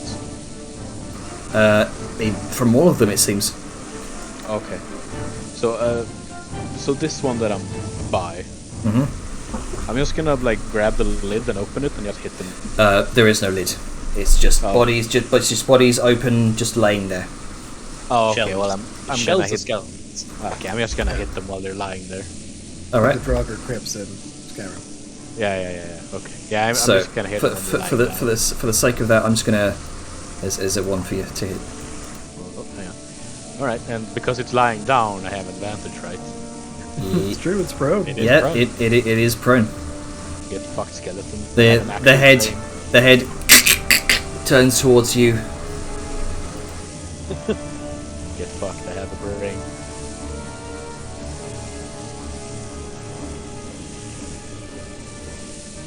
All right.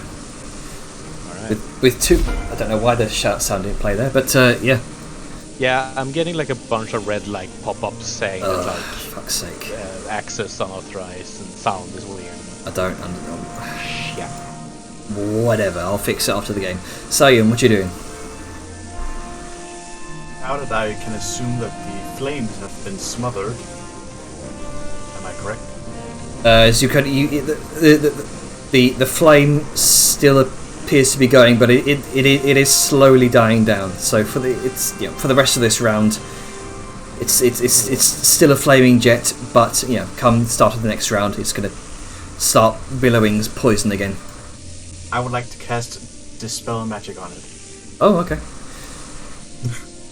with the sort of you kind of well you can't hold it because it's spewing flame right now, but you weave a small incantation and cast it on the stone, and with the familiar spark of an interrupted flow of magic, the enchantment is seemingly dispelled. The poisonous haze slowly begins to subside. Ducky? Oh. Ducky? Question? Answer? Why didn't you just do that before? Why did you pick it up? Couldn't you just have done that on the ground while it was spewing flame? I could, yes. I was trying to think of something to do to, not have the entire room erupt into fire again. So my first thought was, alright, let's extinguish the fire. I had no clue as to if this was spewing actual poison out of it or it was magic emission. Janner clarified that for me. Okay. Therefore, dispel magic. So there was I only may be one stupid, skull that was okay? spewing gas? Yeah. There's only one crystal. Just the one? Okay, 'cause okay. I thought there was one up north too. Okay. No, I asked and there wasn't apparently. Within Alright, cool. So I'm just gonna kill this thing. yeah. Combat's not One by one, the skeletal whites kind of collapse into heaps, and you feel the grinding of stone beneath your feet, and with an earthy clunk, the doors are slowly lifted. Oh, the doors are open. I feel like we should just Sal, what did you do? I dispelled the magic on these things. Oh, I feel like we should just start doing that automatically. I mean, I will, but No, I mean before this happens. Evil magic. Why not just dispel it immediately? well, first and foremost, I need to know what the actual source of the magic is. I can't just all willy-nilly. I don't have unlimited spell slots. I'm not talking about that. God damn it, Sal. I'm talking about while it was here, being evil inside Skull. We should have dispelled magic then. With that, I agree. But we kinda got surprised by a big fuck bunch of poison, so... But it's fine. I'm just saying, before the poison even happened. And now she's just gonna go over and she's gonna kick this top off this tomb. All right. just make me an athletics check real quick. It's not gonna be a high DC by any means. Oh, do I hear the siren song of a tomb being popped? The siren song. All right, you kick off the tomb. Folks. Crooked narrowly dodges. Oh, Oh, it's more wait. gobble wonkers. What the fuck are you doing? There's still one up. No, he's dead. Sorry, no. Jenna said they all fell down dead. Yeah. But my bad. I God damn it. It's a Sorry. active light. Sometimes it can seem like they're and moving. it collapses. Sorry. Finger of death. Yeah, he stood there, looked around, and and just fell down. Yeah. Yeah, Oh, that right. one extra that didn't hear the cue. It's like Wile E. Coyote remembering there's gravity. It's so hard to find good skeletons. Oh, right. Does he rattle like a xylophone as he falls? Sure. Would it be reverse xylophone or normal xylophone? Both at the same time. So anyway, what tomb goodies do we find? So you find a number of what look like tools actually, mason's tools, specifically a number of primitive rune carvers kits, tools rather. A far cry from what you've seen Angus use. I don't know why those aren't showing up, but fuck it. Yeah, those should be lootable, but for some reason they're not. So what I'll do is just who's grabbing the stuff within. So We haven't let's do- established that. Lisa Yeah, kicked it open. Everyone's like, "Let's go look." Yeah, she's gonna look in I and have just a do a quick. recommendation. Sorry. Well, let's go. like is just gonna do a quick look to see if there's anything like that stands out that is pristine amidst like all the hubbub, and if there's nothing, then she's just gonna move on. Yeah. Throughout all four of these, mostly it seems to be everything in there seems to be weathered with age. You can see what looks like dwarfen remains with the ragged sort of what may have once been noble robes. You can see a number of tarnished looking gold rings. You can see tarnished. Yeah, you can see and again you can see these sort of masons and basic rune carvers tools nestled within the remains there. Nothing that would seem to indicate the pristine quality of any sort of magic item. Liska's gonna look to Angus and be like, I haven't like, you've been kind of wishy-washy about this sort of thing, like do you care about us doing this? She like motions, because they seem like these are evil dwarves. I kind of care. I'm on the fence. Well, if it matters at all, this is all for the good of archaeology. Yeah, I don't care about archaeology. Oh, well, I do. And he's just gonna be like waist deep in a boom. Skeleton sketch. Yeah, you can see kind of nestled amidst the remains as you kind of begin shifting bones and possessions. Respectfully, of course. Of course. Respectfully, rather. Respectfully rummaging. Yeah, you can see these small satchels of they're only the size of one's palm, and there seems to be a few coins within them. Oh. Oh, he's found some ancient coinage, but it is never very interesting unless they're rare prints. And everything, for the sake of anything that isn't specifically called out by people, can I just assume that Hilbert puts them in the group inventory, so then we're not spending forever looting? Nazi gold. Yeah, I was gonna ask, is this coinage? Is this the ash boy fucking? Oh right, yeah, the Nazi gold, yeah. No, actually. So you kind of open up these small satchels. You see what looks like very familiar to you, Angus, being a dwarf. Like cryptocurrency. Oh, yeah, there you go. Dogecoin. Within each of these is you see that there's 4 small satchels with 3 of these coins in each. So a total of 12 of these coins. As Angus slaps your hand, Hilbert. Hey, I didn't want them anyway. Here, you can have them. Goodness, No, young that people stays. today. Almost like a hot potato, bump, and tosses it back in the grave. Oh, goodness. Youngins so quick to anger these days. That is a very important thing, and you do not want to take in oath silver. One of those is worth 10 platinum. Oh, okay. And then he'll just like avoid anything that remotely looks like Oath Silver from now on, and just sort of keep rummaging. It's Again. weird. Yes, it's worth a lot of money for a reason, my lad. I mean, it says that they're not worth anything, only to dwarves.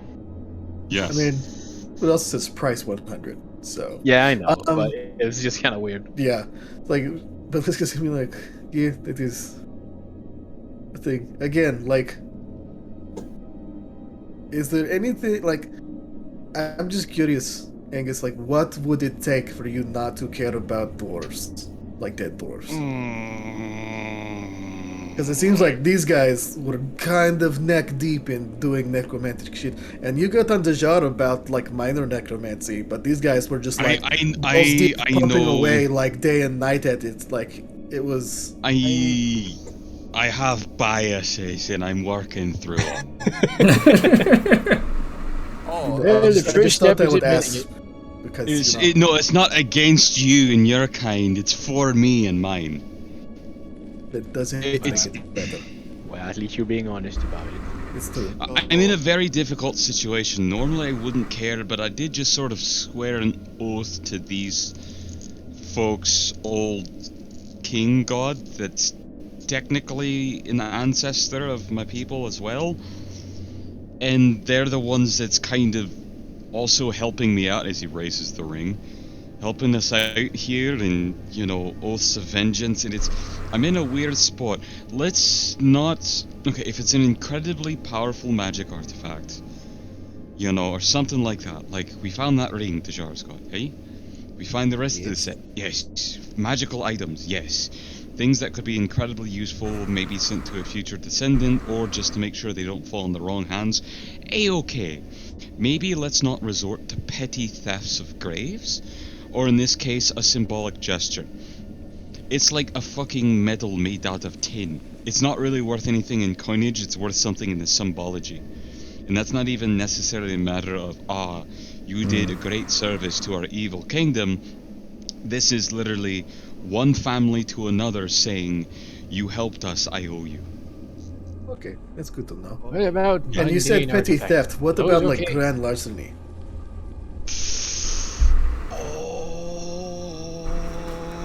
Okay. Okay. I just sort of Just gives a Tell you thumbs what, up. Like, okay. You just make sure I'll have you appraise everything before we decide to take it or not. Is that sound good? Before we take it, okay, a couple of things. By the way, dwarves really don't like grave robbers. Don't be surprised if there's terrible fucking actual curses that either instantly activate when you steal from a body or try to even open up one of these tombs, or some lingering thing that you won't realize until it's too late and you sleep with that coin in your pouch near your pillow, and then suddenly a pair of fucking beard-haired shaped hands come out and wring your neck in your sleep and fucking stuff themselves up your nose. Oh, don't worry, Youngin. I have lots of Oh. experience with curses. The yard has a question then about, this set for this ring. What if there's a curse on one of them? Just happened. Oh, I assure you there's already a curse on the ring you're wearing and you just don't realize it. Ah, well. Oh, usually they're very example- obvious, but they can be very subtle. Okay. Can you hot link that ring, by the way? Yep. 1 second. So I What, just the sort of- Ashbite signet ring? Nope, the one that Dejar's now wearing. The sneaky Wraith deaky one set. Oh, right. Wraithborn ring. The Wraithborn ring. Let me go and show you that.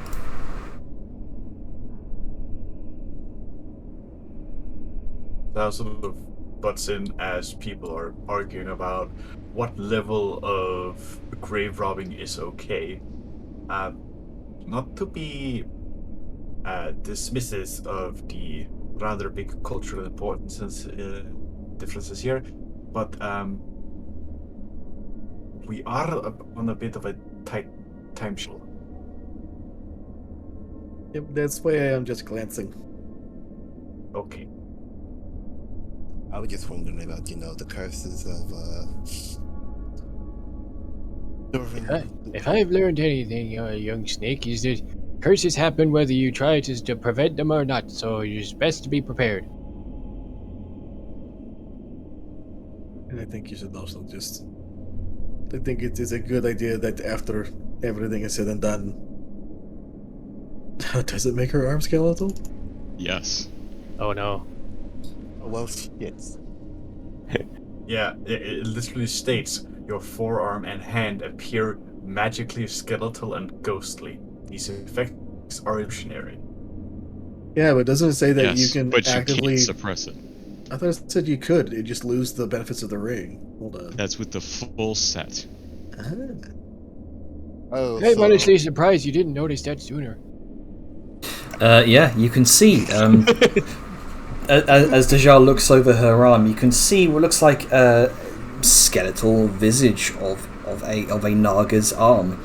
And particularly of note,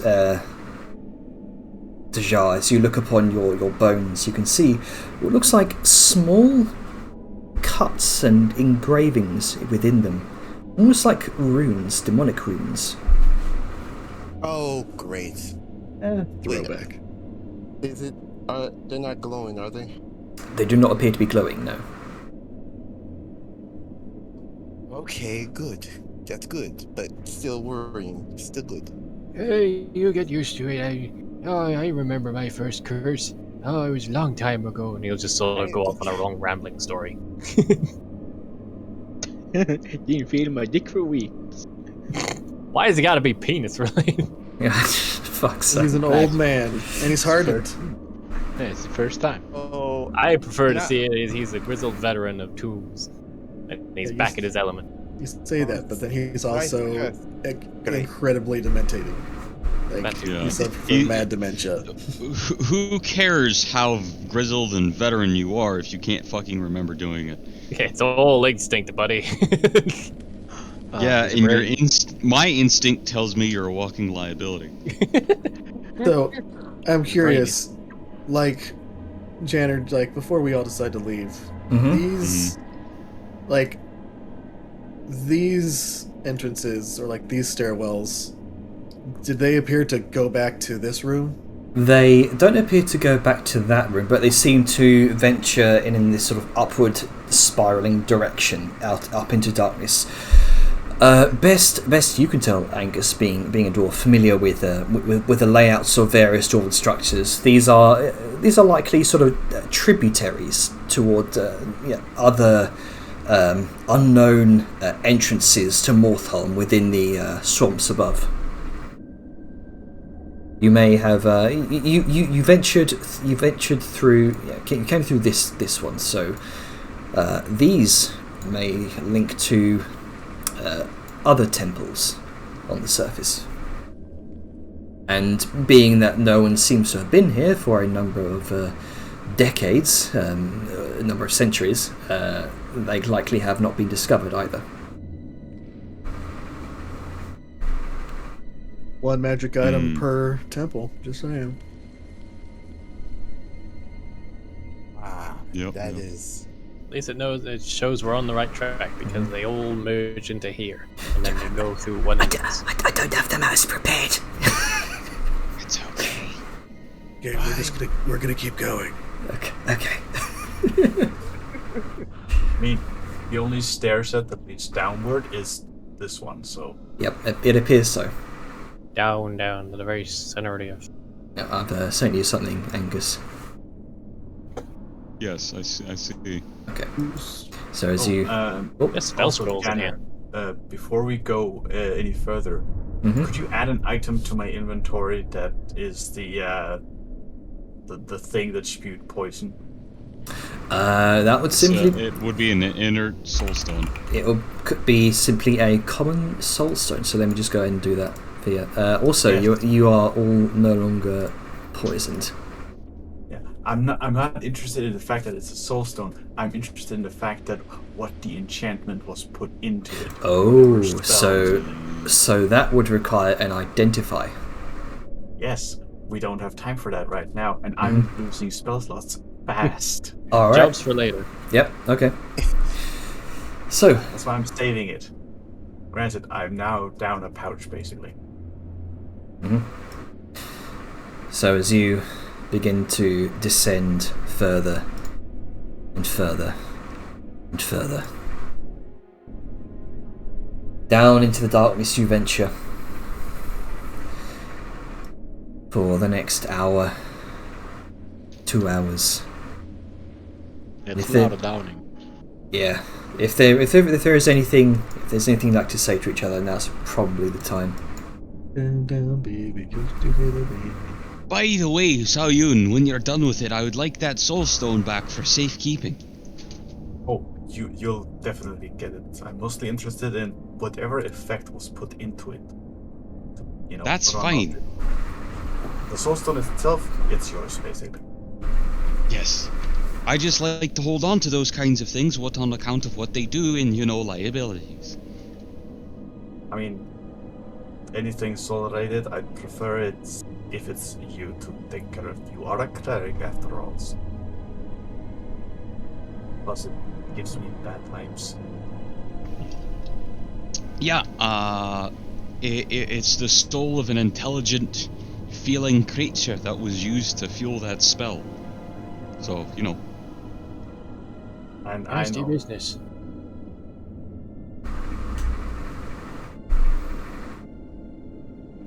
Okay. Yes. Also, oath Mhm. silver. Just as a side question. Is that like promise jade? What is? Okay, you have to explain. Oh, okay. Promise Jade. Is that like Gesh Ruby? Sorry. No. A promise jade is within certain orcish families. If you make a promise to someone, one you can't keep right now, you inscribe a piece of jade with said promise.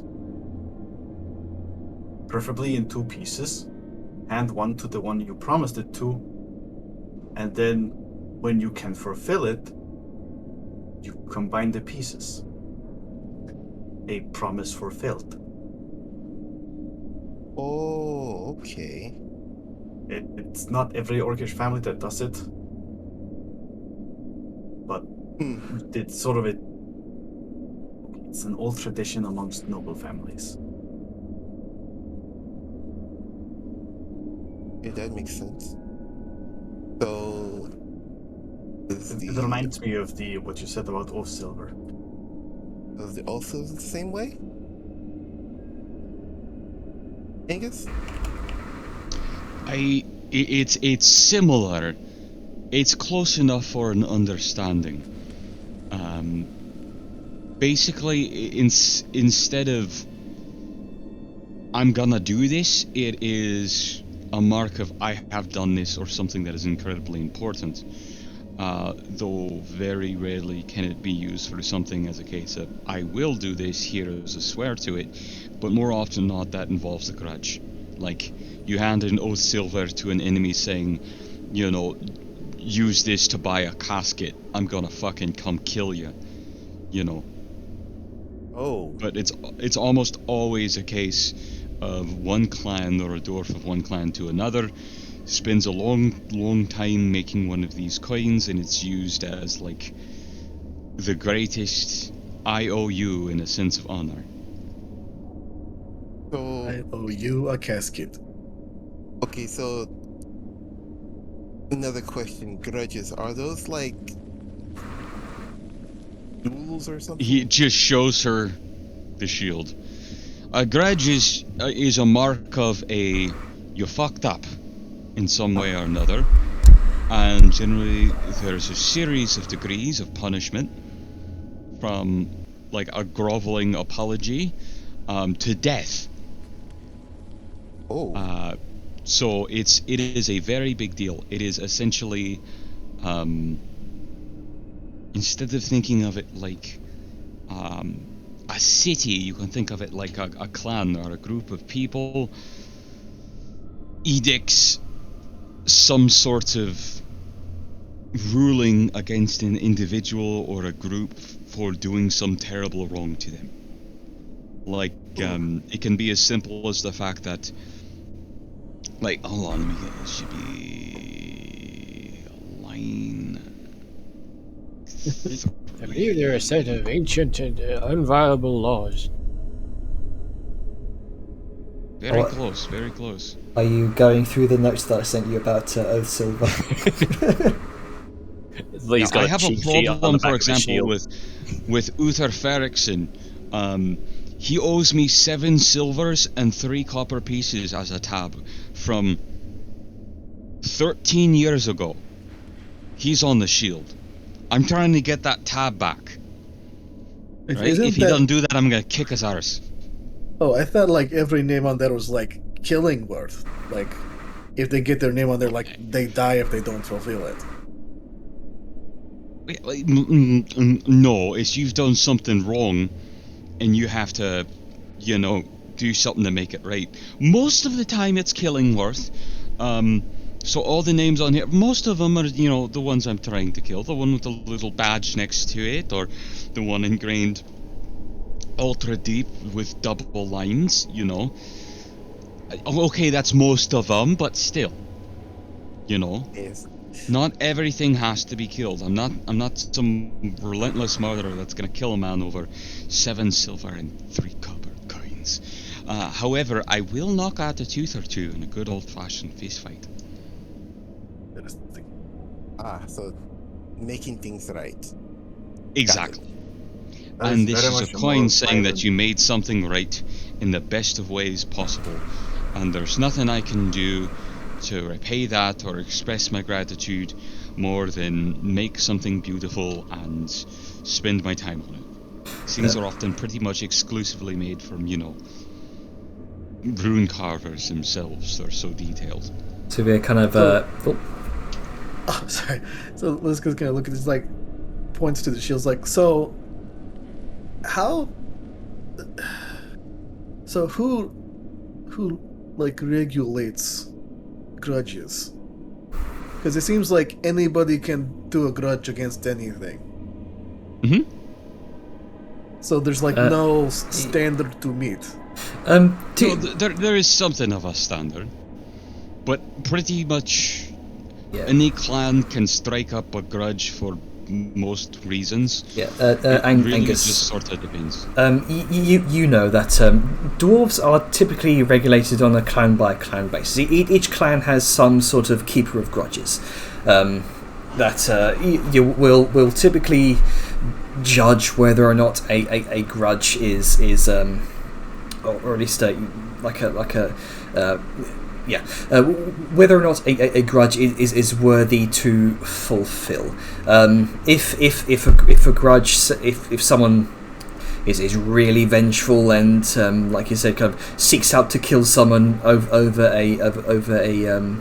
a really minuscule thing, like just looking at it wrong, they'll just deny that grudge outright. Yeah, pretty much. And typically, you can also use some form of oath silver within those grudges as well. It can be felt. Anyone can try and create a grudge, but again, as I said, it's up to the clans themselves to sort of determine if it's valid. You can have a personal grudge against somebody, but an actual official with a capital G grudge requires generally a head of a clan to confirm it. Like, all of these are pretty much confirmed by Gerda. She's the head of the matriarch of my clan, Silverhearth, and she's approved pretty much all of these. Plus, there's also some older grudges that are more just of the fucking Jormire general dwarven people from like long ass time ago. It's like grudges. Grudge against fucking a giant. Yeah, grudges never expire. What? Clans sound. Your clans almost sound like mine, in the sense without the grudges. I hail from the clan of Nahir, and I have a matriarch. What's her name? It's been a while.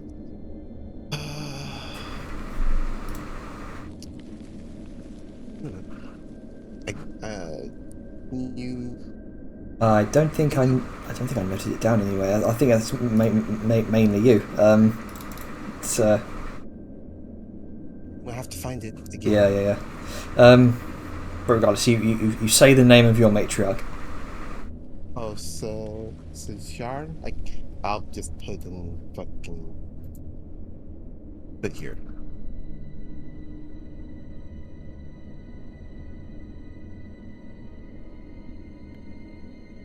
There we go. I can't pronounce the name properly. Sorja. Matriarch Sorja. Yeah. This talk of clans seems to remind me of mine.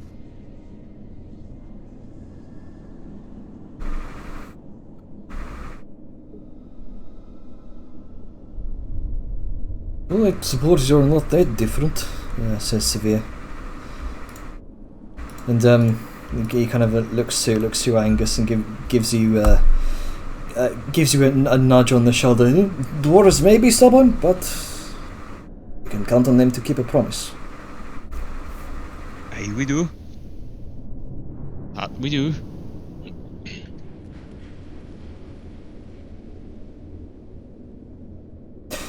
So, further down into the darkness you venture, until the carved tunnel eventually opens up into a much larger chasm area.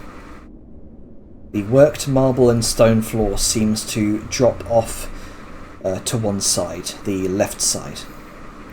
And the path, there is a path curling around the edge of a wall of rough worn stone that extends up into the darkness above to your right.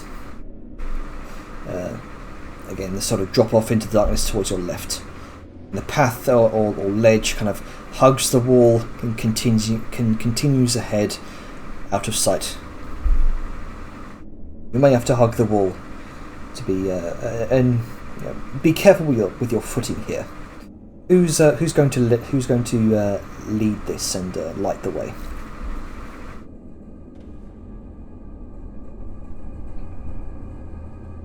How thin is the? Oh, it's about 5 feet in, about 5 feet wide. So, Liska, you may have to sort of watch your footing a bit. I mean, she's a mountain goat. She Yep. gets, like, difficult terrain doesn't affect her. Yep. So, Yep. Oh, okay. I'll forge ahead because I have the drift glow. All right. So Dejar at the front. So we're going from this. Dejar will be at the front here. This will be at the back. was that muted or anything? You Not- might have been. I couldn't hear you. Yeah, I didn't Okay, it was weird because for some reason Janner was responding to things I was saying. I guess it's just a weird coincidence. I was gonna say Liska can lead the way since she's Oh, a okay. fucking mountain goat, Okay, and then. difficult terrain doesn't affect her when it's like has to do with stones and shit. All right. So That works. that'll be So the this is kind of front. her jam. Yep. Okay, so Liska holding up her lumen stone lantern, and Dejar just behind her. Who's going after Dejar? Sure. Okay. I'll take right after Arngrid then, or Angus.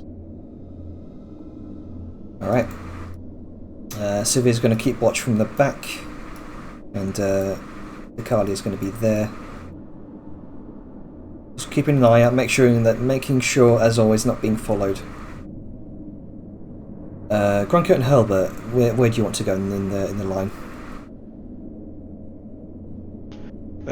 Probably behind Albert. Okay. Just so I can keep an eye on him. All right then. Make sure he doesn't like veer off anyway. All to his death. Yeah, it's BRBing, I think.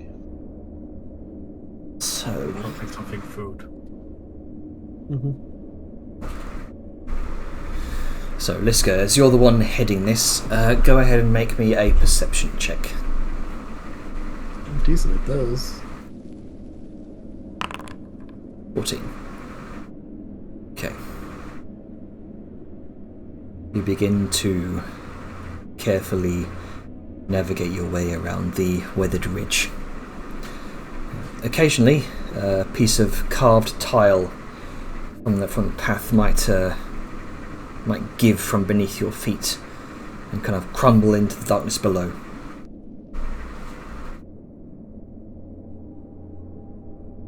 You notice much time without maintenance here, and this path has gone by.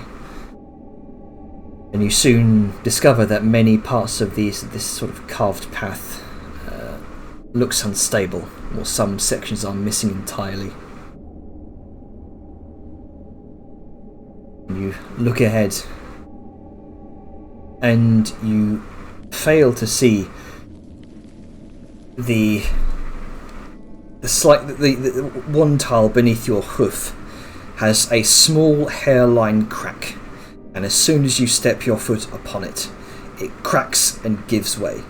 Go ahead and make me a dexterity saving throw, please.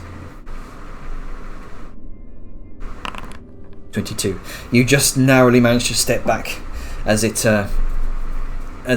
falls and seemingly impacts in the darkness below, and you hear many objects, and a cloud of pale white dust kind of billows out from under you. There's that. You hear a distinct sound, Sayun, of multiple hollow clacking sounds as the broken tiles seemingly hit something beneath you. Far, far beneath you. Oliver Took. Sarge just sort of looks to Angus and Liska, just mildly worried. Question about dwarven architecture. Would it be too far to say that you guys build death traps with large capacities? Or mass graves? Yeah, no, we definitely do it for mass invasions. It's a common thing. The ability to kill many at once is definitely something that is done. The room we were in before with a gas, there's going to be multiple like it, and as I said, it's sort of a filtering thing. There would be many of those that would branch out before you get to a main gate for a city, at which point, good luck. Yeah, right, because down there sounds like there is a lot of bones. It makes sense. Don't fall, Liska. Not likely to. It's fine. Alright. So, you continue to make your way around the exterior wall, kind of hugging the side of the rock face, navigating away. You eventually do find the other end of this large chasm area, and after navigating your way towards a hollow opening beyond, you begin to continue your trek. You navigate your way through some overturned, fallen statues, and fractured carvings. This long distant echo of the past. And you soon enter into a massive carved out chasm, a second one. This one appears to be longer rather than wider. The weathered flooring begins to sort of extend far to the other side of the hollow. Much like the chasm you came from, there is a cavern wall to your right side and a drop off into the darkness below towards your left. But the stone flooring is very wide, enough for you to spread out on. And it seems... actually, I'll bring you over to the map, shall I? Please do. Preload that map. This will definitely be interesting.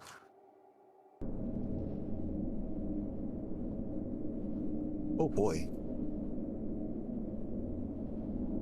Like that ominous as fuck. Oh, that's not good.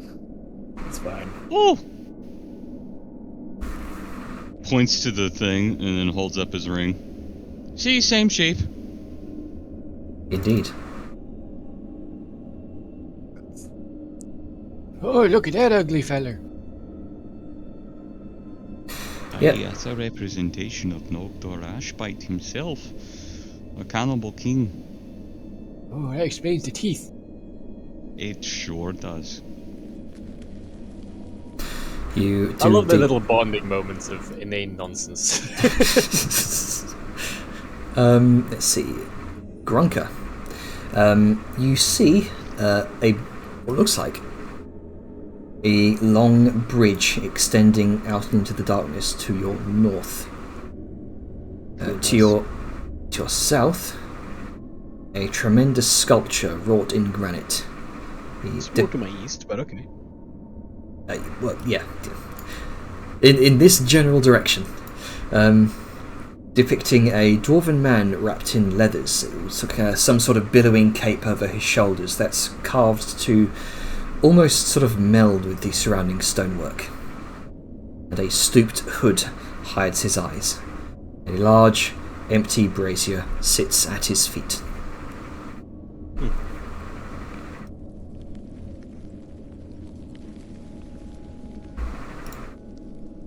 I see.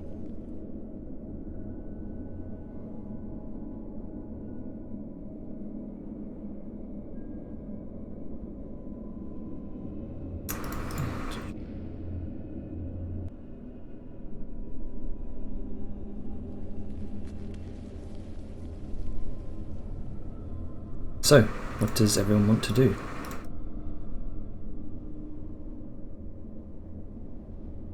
This is just gonna wait, because there are people who are dodgeable and dwarven shit. I am trying to see what the fuck is going on. I am not sure here.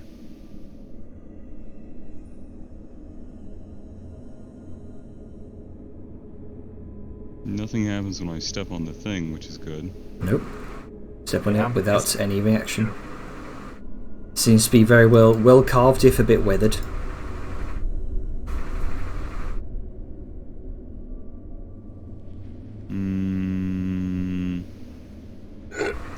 It's a lot of dead people over there. Mm-hmm. I wonder how many will stand up. You can see, not just clearly dwarven corpses, but dragonborn corpses. Let's see. Interesting.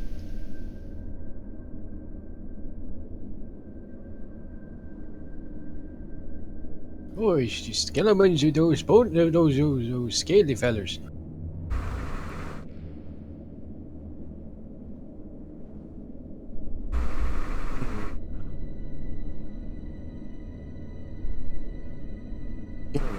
Mm-hmm. Out in the darkness, what do I see over there? What can you see? Let's see. Some type of engraving, some type. Yeah, of, you can see some sort of bridge that spans over this pit. The bridge's sides. To the bridge's side, you can see here what appears to be a massive stone disc affixed within the bridge itself, with a number of runes across the perimeter. I'm gonna point this out to Angus. But point this out to Angus. I see some type of engravings onto the bridge with a disc on it with, I guess, would be runes? Some type of lettering? Here.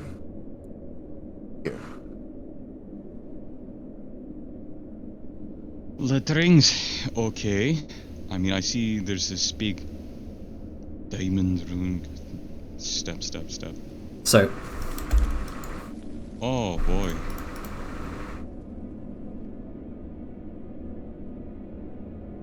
for some reason that did not trigger. You see, Is it because I'm not going over the thing itself and I'm carefully walking no, around it? No, you are, but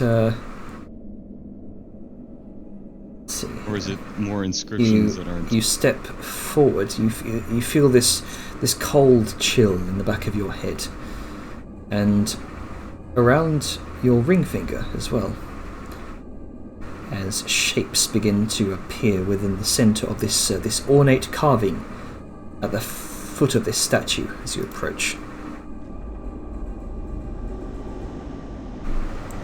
Like water distorting an image from the surface above, glowing text begins to appear across the stonework. It's dwarfish text,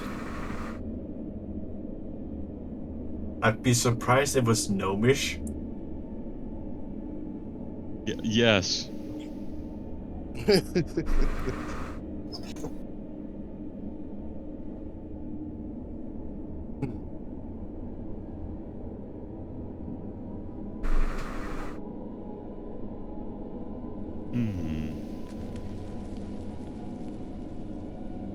What does it say, Angus? Clan bonds forged at Morthholm's birth, through blood, death, and bones of the earth. Break the cycle, the oath we swore, and raise our fallen kin once more. Praise the Grey Father, and hold aloft the seal. True High King, all shall kneel. Bold and clear, speak their names, and bonds forged, the city unlocked by flames.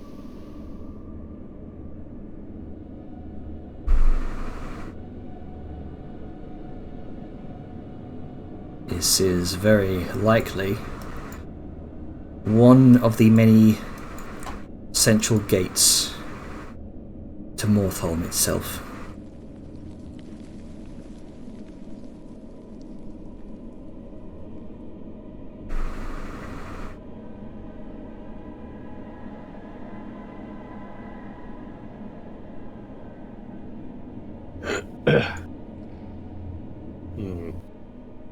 Thou gives a look to Lishka and then just...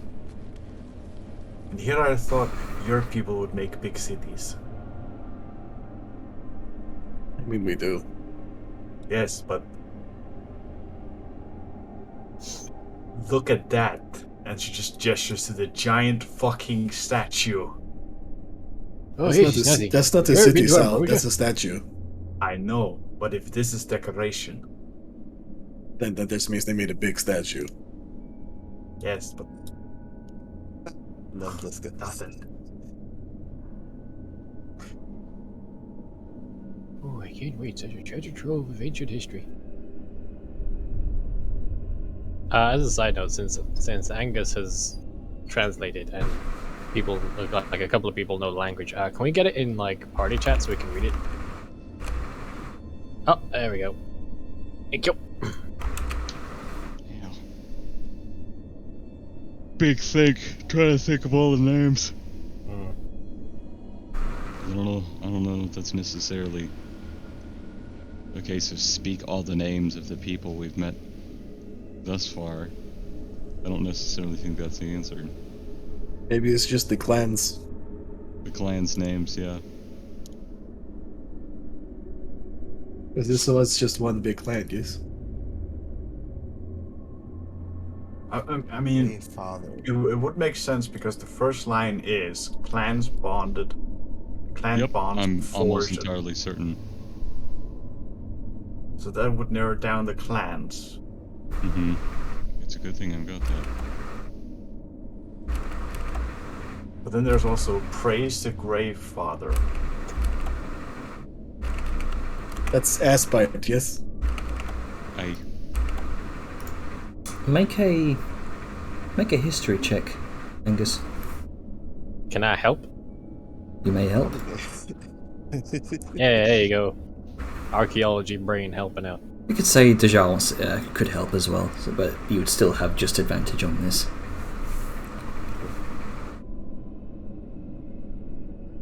I'm thinking. Big thunk. Because you've heard the name Grey Father before, Angus. Isn't the Grey Father, I have his holy symbol. I can't believe I forgot his name. Mortrim. Just make a history check with advantage. Oh.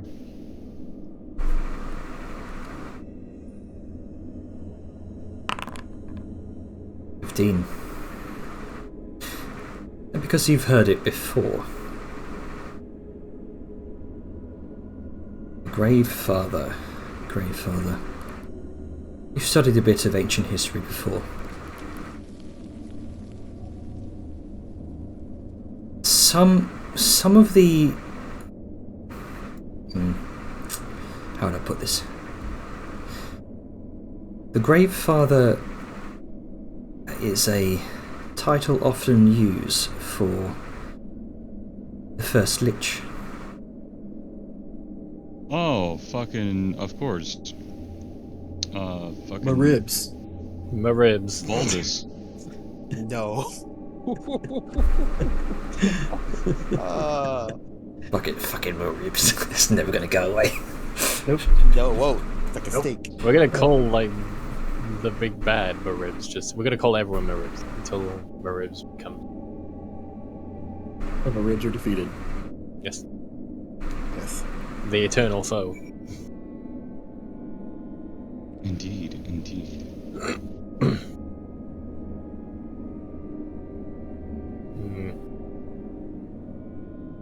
I too am big. Oh funky. boy. Baldus? Yeah, that's... I mean, player, because Liska doesn't know that. Yeah, I've got hunches, but I don't think I have a viable reason for Albert to know. Aren't you a Well- wizard? Yeah, but He's like suspiciously extremely ancient. Love this suspiciously. standard question. He's also demented Yes. as fuck, so... Your question, Jacques. Probably just forgot that he's Lich. Grayfather. Well, that name came up to me. It came up to my studies when I was looking up about the Awakened. Yes, it would have.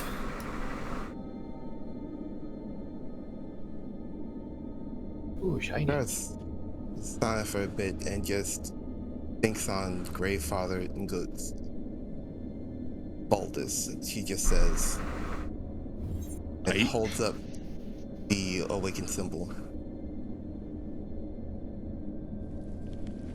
The Grayfather is Baldus. That's That is true.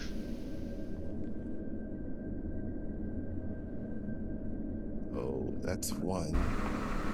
He kind of shudders. Like this any more than you do.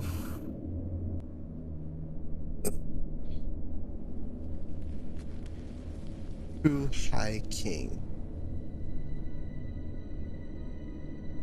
That would be Ash. Why did I think? He's already going over the back of his shield. Isn't Making that, sure I have all of them. isn't that one feller fancy himself as a hiking? Aye, that is Ashbide.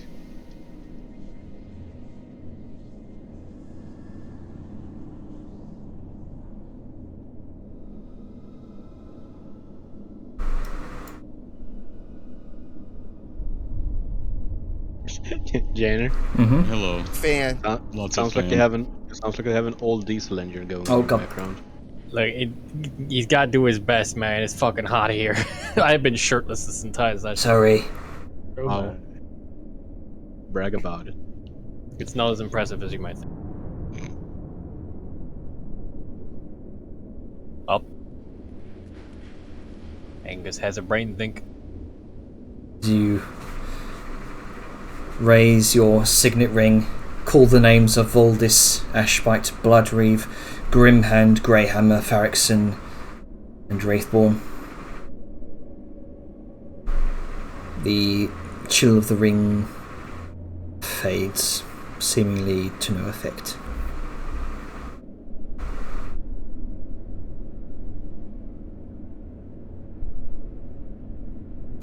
And as you kind of look at this statue, it looks remarkably familiar to some of the earlier murals you've seen within these chambers.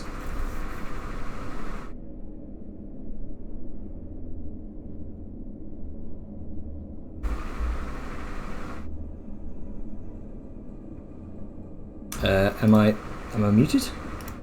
Nope. Okay.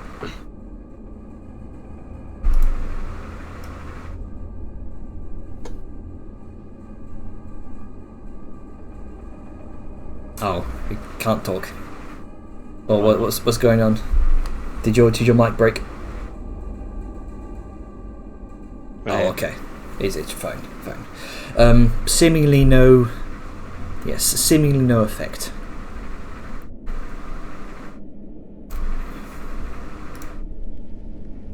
But the statue looks remarkably similar to one of the previous murals you've seen. I'm going to look over here. Oh, just another entryway. Never mind. Mm-hmm.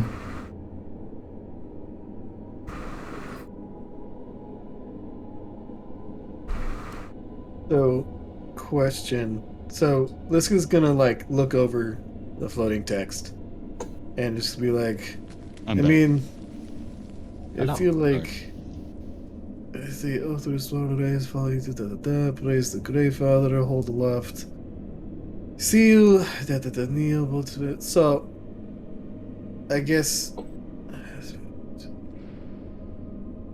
maybe we should have actually brought those oath silvers, because it might seem like they take effect here. So let's say the oath we swore, raise our fallen kin once more, that seems like an effect. Praise the Grey Father, which you did. Hold aloft the seal, which you did. You did not kneel when you spoke the names. Kneel. And is this a giant brazier? Yes, it appears to be an enormous all shall brazier. kneel. Perhaps we all have to. Bold and clear speak their names. Hey, Everett, look at your signet rings and turn them over and make sure there's not a name of a clan on the inside. Oh, okay. Also, maybe we light that. I feel like that would be like an obvious thing. A city unlocked by flames. Yeah. Gareth's going to point a firebolt at the brazier. All right, you throw a firebolt. It explodes in the center of the brazier. It makes a scorch mark in the very bottom of the stone. Like on the inside or the outside? I'm trying to go on the inside. Aim for the inside. Yeah, it makes a scorch mark in the very kind of bottom of the bowl. You kind of wait for a moment. I don't think it's gonna light up when you do it. I think it lights up when you do things proper. Oh. Okay. What's all this business over here? Do the inside of our signet rings have anything in particular, Jamie? The inside of your signet rings, you can see a number of... or something. Oh, as you're going to take them off, they do seem to be sort of like mundane signet rings styled, and is as a lesser affectation of the signet ring that Angus has. There does not appear to be any sort of runes within the inner ring.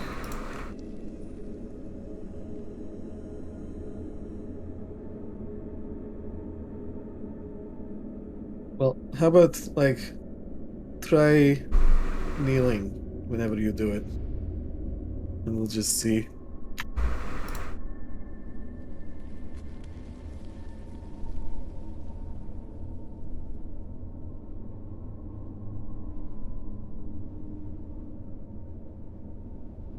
Or not, it's fine. I'm trying to give Angus... Sorry, he's sending me DMs at the moment. I'm trying to give him a hint so you're not stuck here forever. Yeah, Jamie. Oh! I'm going to take a proof against detection and location. Did you mean to ping that?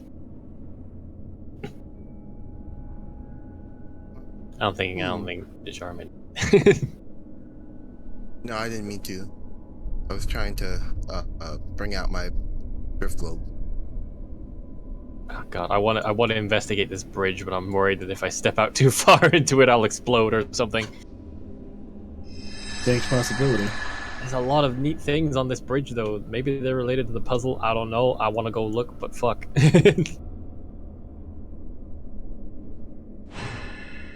Yeah, I'm having a big think about the fucking bridge, because I can tell it's a puzzle. But I'm wondering if the oath thing here is what activates the puzzle to begin. Well, usually when you get giant floating text that's a riddle, the answer's yes. just pinches his brow as he looks at the statue. Dejar, can you scribe something for me? Sure. What? Can you go back to the specific room where we saw the archway into the chanting halls? There was the 5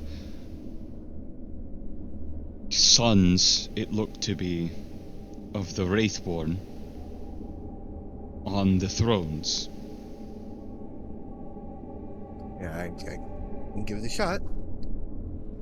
Yeah, can you Hold just up. try and scout that and see if you can read the names off the thrones? We didn't get to investigate all of them because we just went right into the door. Right. Seconds.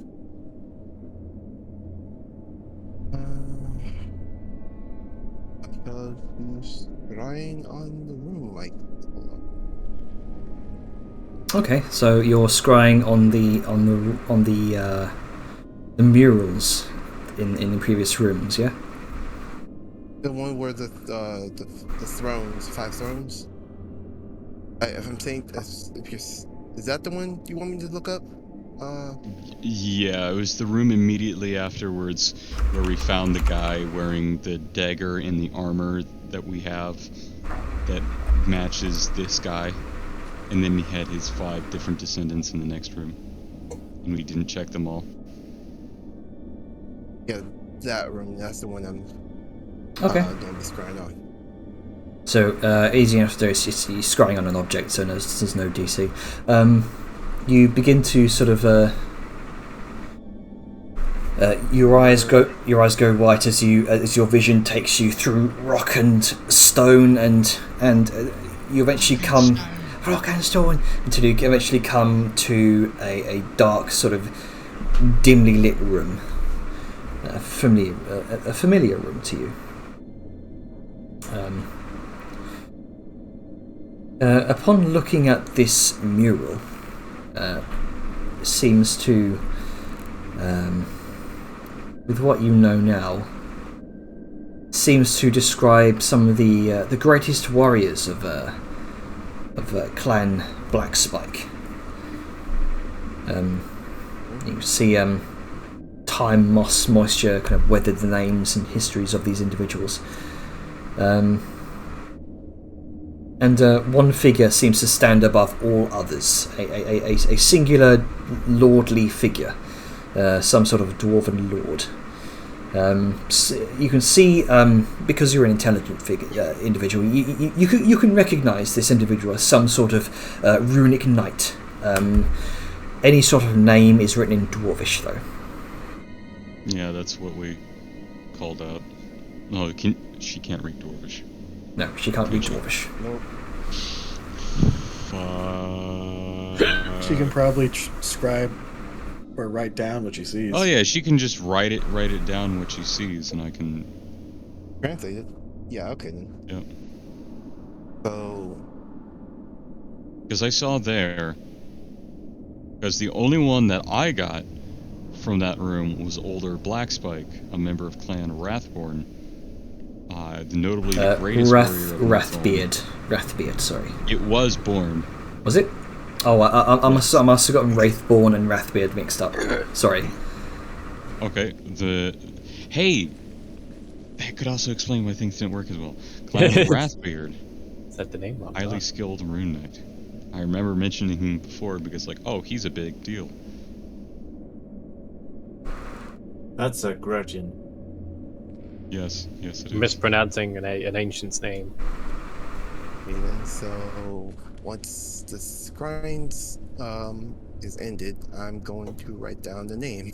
All right. The text kind of comes to you, but the meaning doesn't. It's like writing patterns on a small piece of parchment and a bit of charcoal. And once I'm done with that, I'm gonna hand it to Angus just so he can translate it or make sense of it. Since I have no idea. Mm-hmm. That's why we have a dwarf. Imagine being a dyslexic dwarf.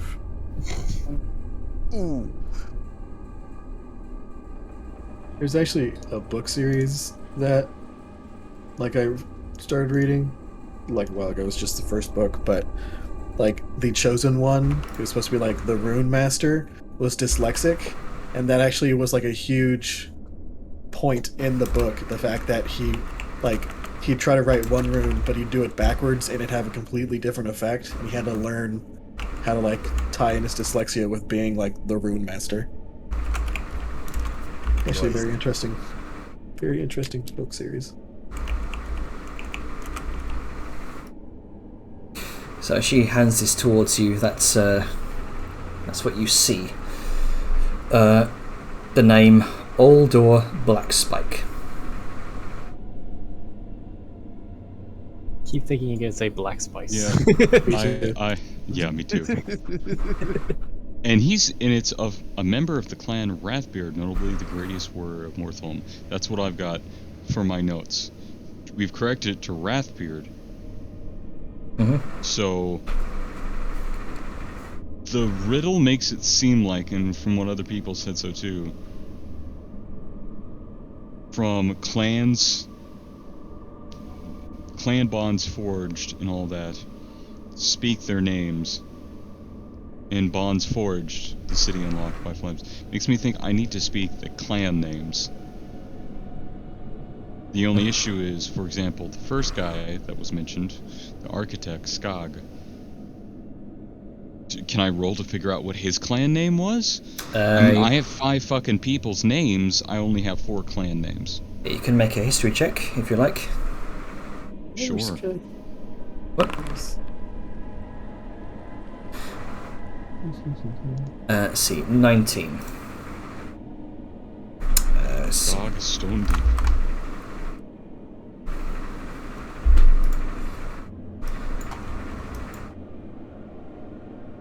Yeah, it's comparative to his station. His clan name was rather mundane.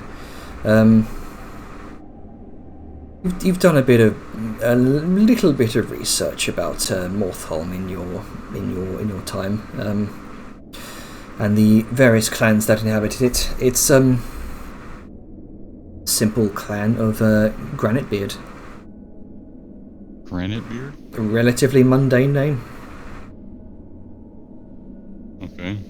Very likely gained some sort of superior station with his work here.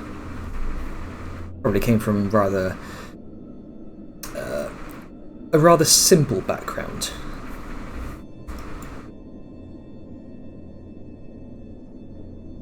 Okay, and however, you do notice the name that Dajar presents to you, the first letter of the first name of Aldor seems to be a lot more ornate and pronounced than the rest of the lettering.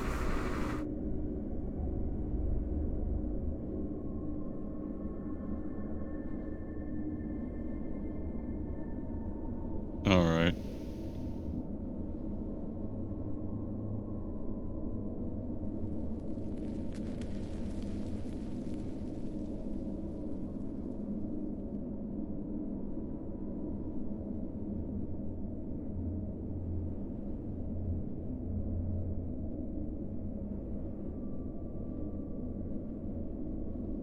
Let's see if this works.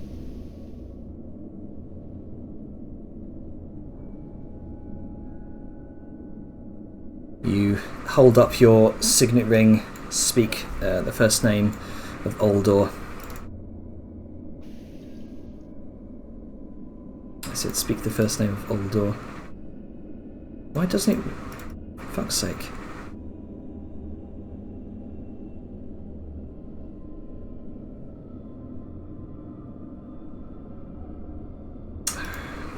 God, fuck.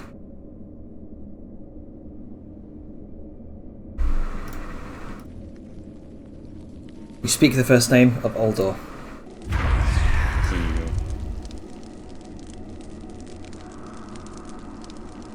The brazier behind you ignites in a flurry of bluish flame. Oh. Ooh. Oh. So, is it first names? I think it's first names, not clan names. That's awfully selfish. I mean, these are asshole dwarves. It's true. And those who build statues of themselves aren't usually very humble. That's also true. That is very true. I just try to be statuesque myself. The You're built like a statue. you recite Yeah. the second name, Nalgrim. I'll be this lad.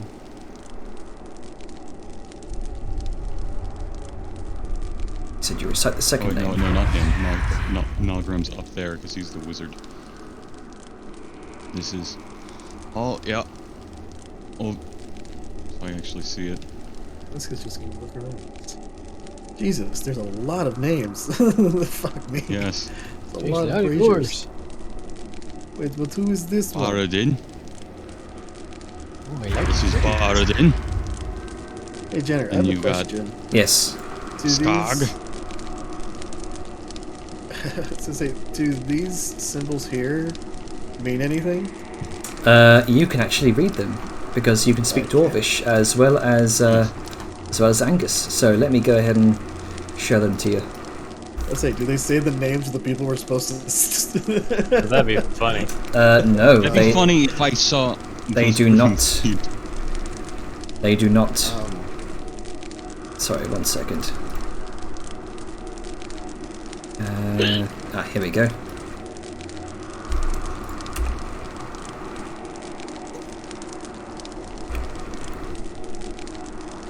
Being the curious sort that I am, So, the next name you speak out, Drong.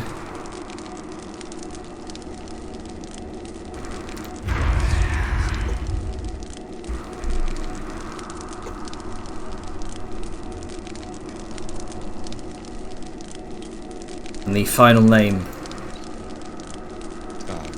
of Skag.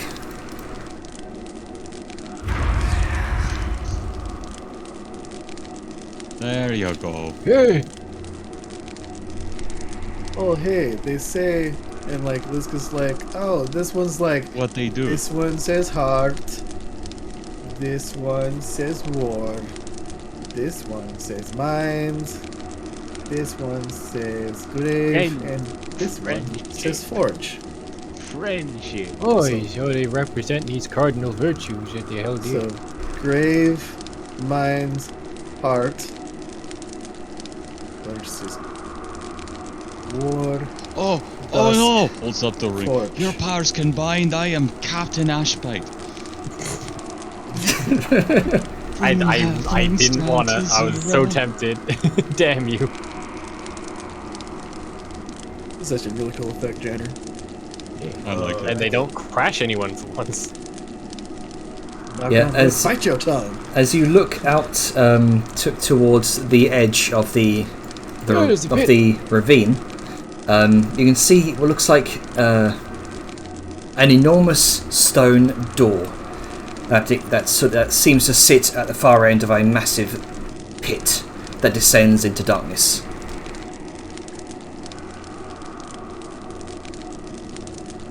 Just in case he Just forgets grab what his gravity- robe. and he's It's just like, oh, hey. Just in case he forgets what gravity is. you know, it's fair. Let's see. Angus, as you stand in front of this symbol, you're familiar with this symbol. This is a symbol typically seen at the beginning of a prominent word.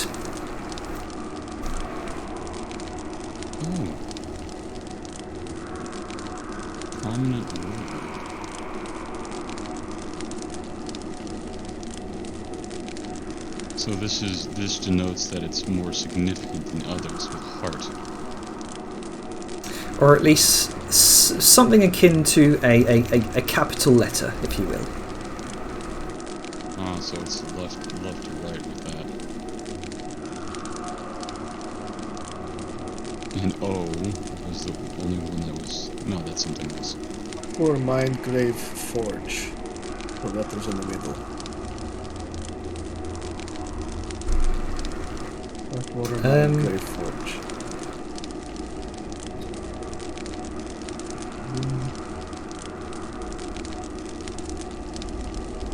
That's not mine. Yeah, it's Heartwar.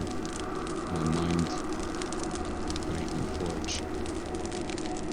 Everyone go ahead and either make an investigation, history, or perception check, your choice. Ooh, I'm good at two of those. Different skills will earn you different clues. Alright. I was gotta go history because Oh shit. Oh shit.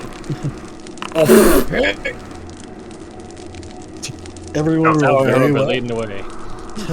Oh wow, Jesus! No one got below a 19. You give Can I me the use option my- for perception, I will take it. My stone cunning. Yes, you can. Awesome. I don't think it can auto. No, you might have to do it manually. Yeah. Add it to your list. This No, I one can't, should set up actually. a roll for it on the tool. Yeah, I yeah. need to. So if I do that, I do that. I do this. And I do this. 18. History. Okay, so you get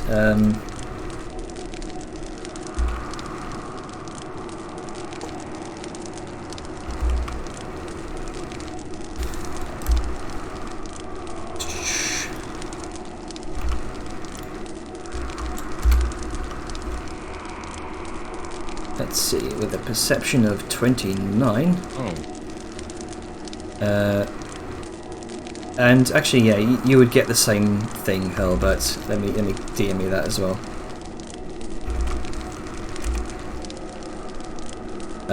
And let's see, Liska with a perception check of 20.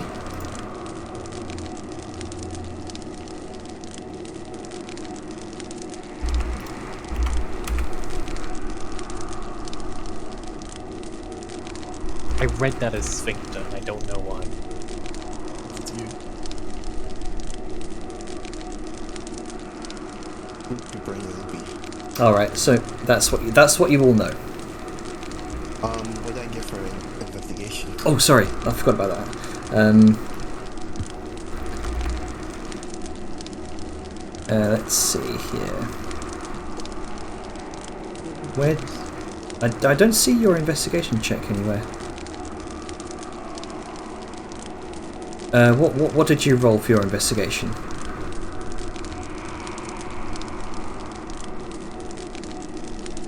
this is Skog, wasn't it, over here? 21. I That got was 21. Skag. Skag. Skag. So the order that they were said was Uldor, Nulgrim, Barad-dûn, Drong, and Skag. Yes. That's the way I said it, Yeah. but not the order in which the lights are going. What was the order that they popped up then? Do you remember? That was off of it, but this is the noting. Well, but what was the name that they? Capital. What is the name that they ordered in? Like, what was the order that they are in right now? That's what I'm doing right now. I think they lit up something akin to this one. No, hold on, that doesn't matter. This guy is him. This one is that's Drong, right? Drong's on the far top left. That appears to be And you have- Drong. Yes. Okay, so this guy's is Skog. so Skog's the first Uldor. one. Yes. Skag is the first one. Okay, yeah. Uh, Skag, Uldor, and this one here is Nulgrim. correct? That one appeared to light up with Dusk. Forge. with Nalgrim, yes. Nalgrim. And with your natural 20, Saoyun, you do notice beneath the braziers a seam. It seems like they may be able to be rotated. Oh, they rotate the call thingies them? on the outside. Okay. Because I was looking at this. If this one's Skog, why is Skog got fucking stone for him? That's not what he is. So, just again, question. So, this is Skog, Drong, Nalgrim, who? Who's this guy?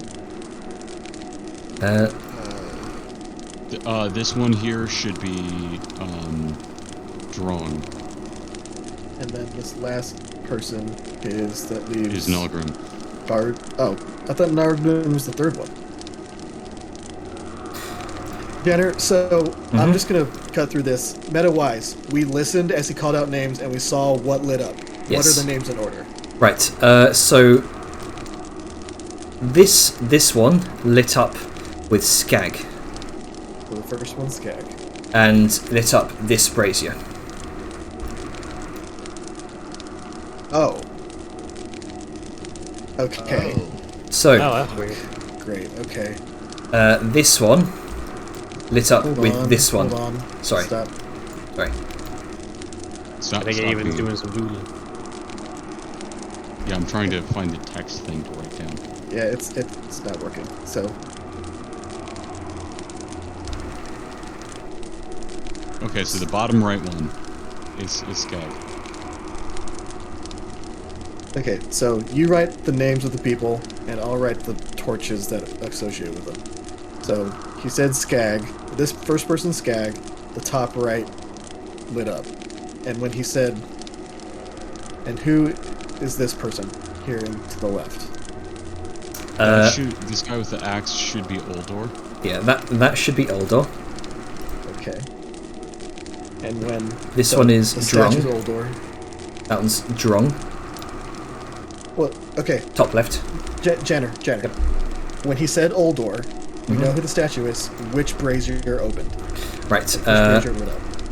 this brazier. Okay, so the one in front of him lit up correctly. Okay. With... I guess, did it light up correctly? 'Cause there's only 4 of them. Oh, that's actually interesting, because we have this guy down here at the bottom.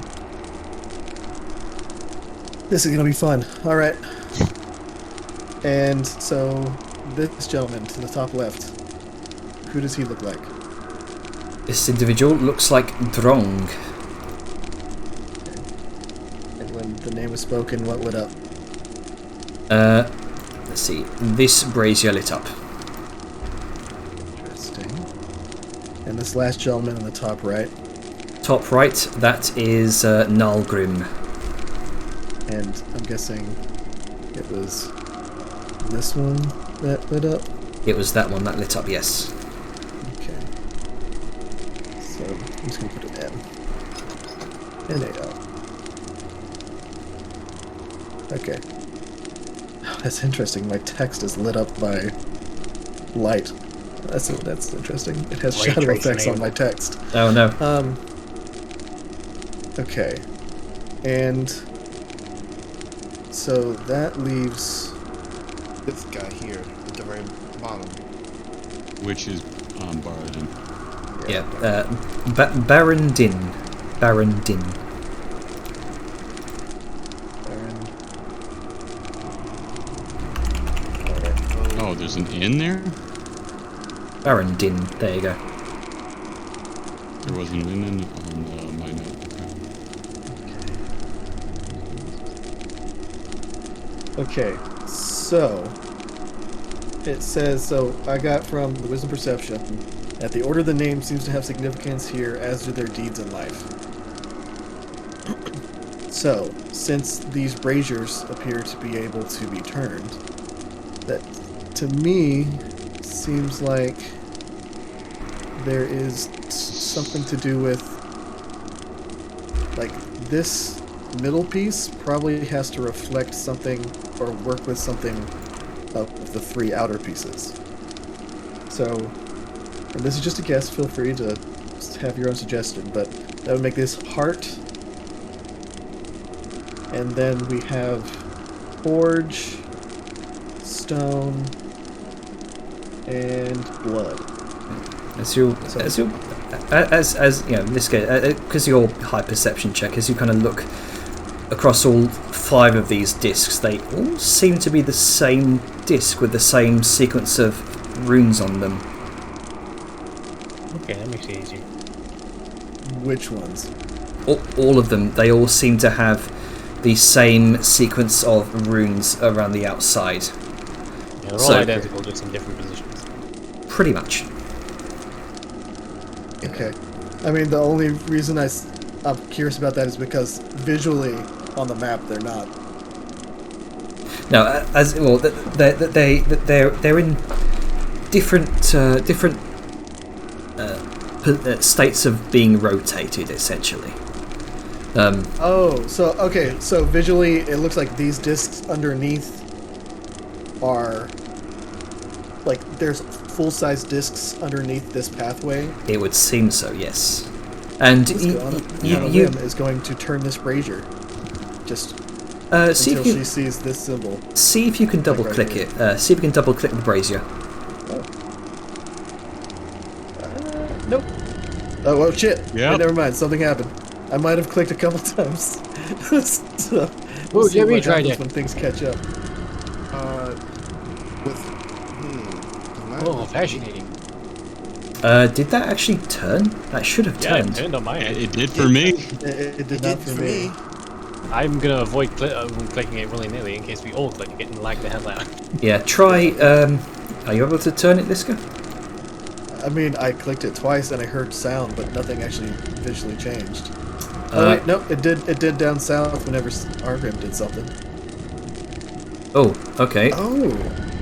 Oh, okay. So okay. that should Everyone work. was super clicking, so people stopped clicking. Yeah. Just cut out I for specifically anything. stopped clicking and mentioned it for that reason. Jesus fucking Christ, Alan, let's stop. Sorry, no, it's carrying through. Okay. So I do want to say though that these middle pieces seem to be the ones that are important because Yes, they're it's not what's outside. That's the encircled one. And this symbol indicates that it's the start of a name. The start of a or the equivalence of a capital. yeah, the start of some sort of word. Okay. With my investigation, Aldern seems to be need to be the first one that needs to be changed. Time, by the way. Yep. I'm just gonna also because let's see, Saoyun and Angus. I'm gonna DM you something because you are a dwarf and Saoyun rolled super high.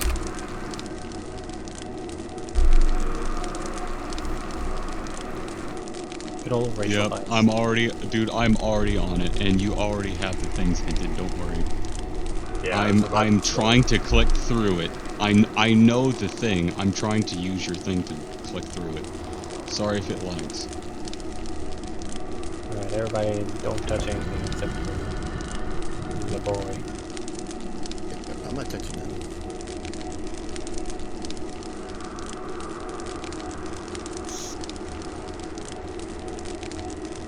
That is correct.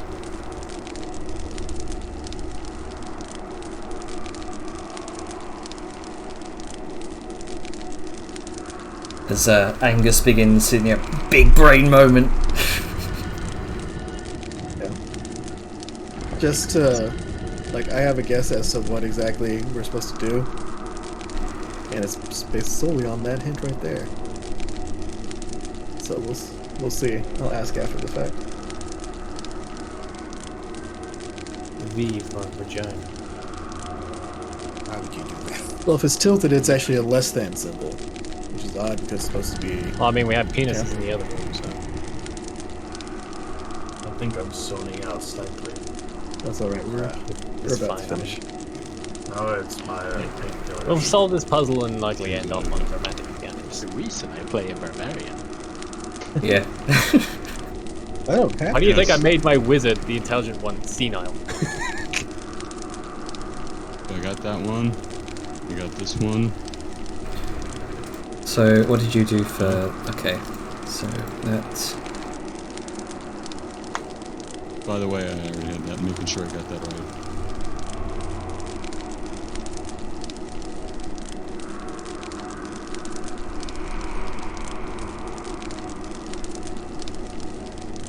Where's this guy?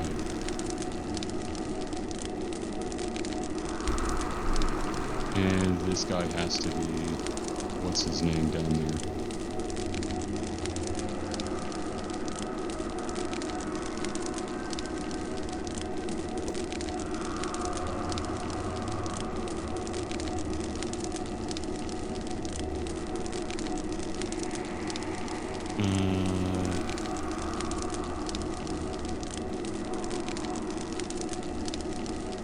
I'm clicking the fucking disc instead of this. Oops.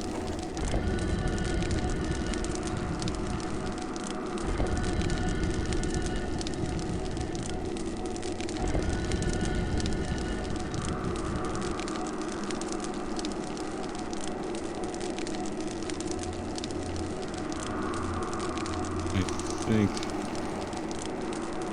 I've done that right, because if we start with that, we have, what's his name? The fucking Dusk. You start with Arden. Shadow. Everything's Dusk. You go to...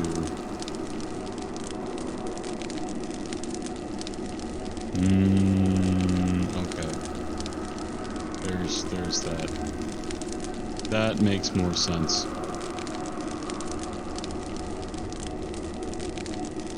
Why can I not interact? There's your fucking symbol.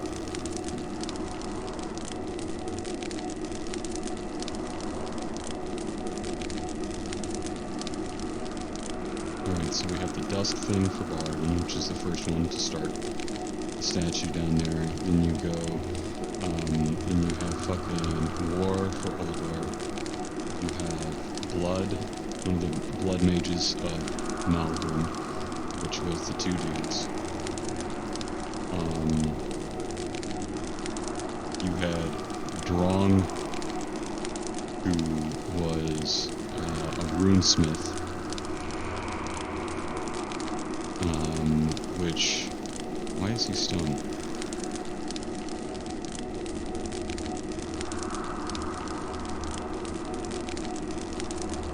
I have the wrong thing for him. He needs to be fucking the Forge, which is the funky looking D. Oh, right there. Yeah.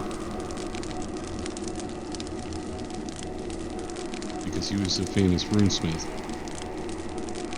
And then you have Skog, which has Grave, because he was a famous architect. And was the Undertaker. You hear the faint clunk of stone, and the braziers can no longer be moved. Hey, You hear the faint rattling, Sayun, of many hollow clacking sounds. And you watch a small round shape fall in reverse past the bridge.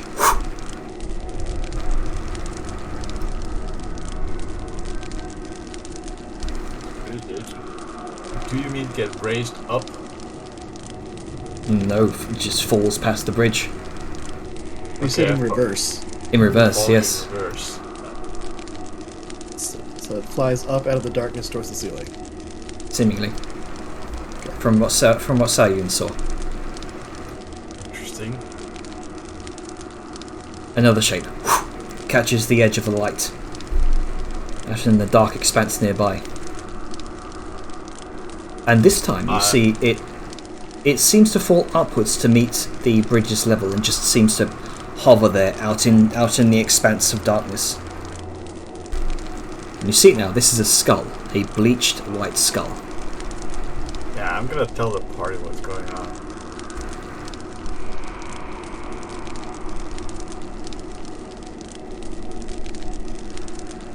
This is out of my field.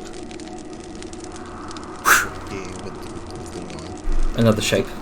I don't know.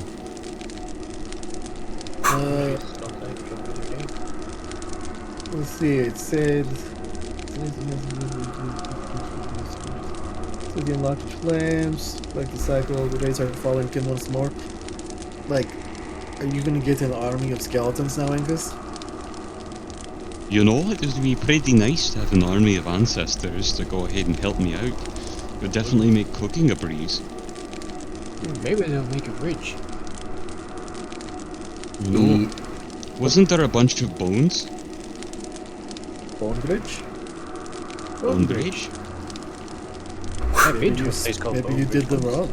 Maybe this is like, you fucked up You too keep many hearing times. whooshing? I keep hearing the whooshing. I also hear the whoosh. I thought I was just my ears going funny. Another shape. This time you all see it. Tumbles up in reverse past the bridge in front of you, and the sound of rattling becomes gradually louder and louder, and you all begin to hear it. It's coming from beneath you. More skulls. More skulls fall in reverse past you. 2, 3, 5, 10, 30. Some of them impact the stone beneath you and shatter into dust and bone shards. Like that, we assume, since we can't see them. Is there, like, Liska looks upward. Is there, like, a visible ceiling? Like, where they're collecting, or are they just going up into darkness? They seem to be going a bit up into darkness, but as you look closer, you can begin to see the tumbling in orbit, seemingly. This wide 90-foot orbit around you. And you can begin to see, stirring in the darkness, quickly rising up, are thousands and thousands of pale, white, round objects. A sea of bleached white skulls of all types quickly flooding the darkness below you. Many hundreds of skulls roll by themselves up the mountain, this hill of bones falling upwards.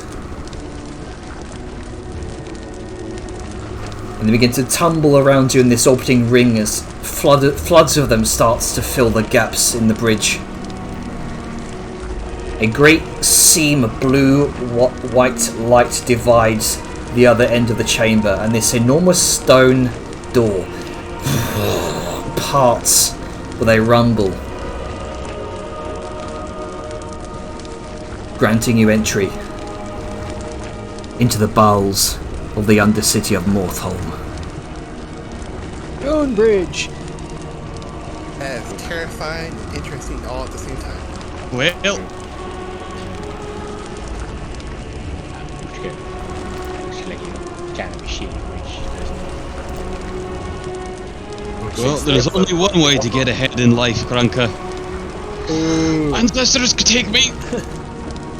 You step upon the hundreds and hundreds of skulls that float beneath you, between you and the gate. And at first you fear the skulls may just immediately give way, but they seem to respond to your steps by clumping together, forming a solid mass beneath you. And They take me like one of those airport escalators. you needn't even step. Rather, the skulls and bones crawl up and seem to encase your legs, and simply ferries you across. Oh, I see needs an ambrosia. Whee! Don't like any of this at all. Creepy as fuck. Oh, that was fun. Can I go again? This is gonna be so long. I love this macabre sight of millions of skeletons down there, many of them making a bridge, and we're just like, ooh, conveyor belts! Making a bridge like round stones is really the best idea. I'm gonna sleep on these. They're like cobblestones, but cobble skulls.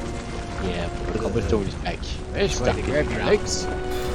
You hear Now it's just you hear from behind you. Wait for me! As Severe begins to make his way up.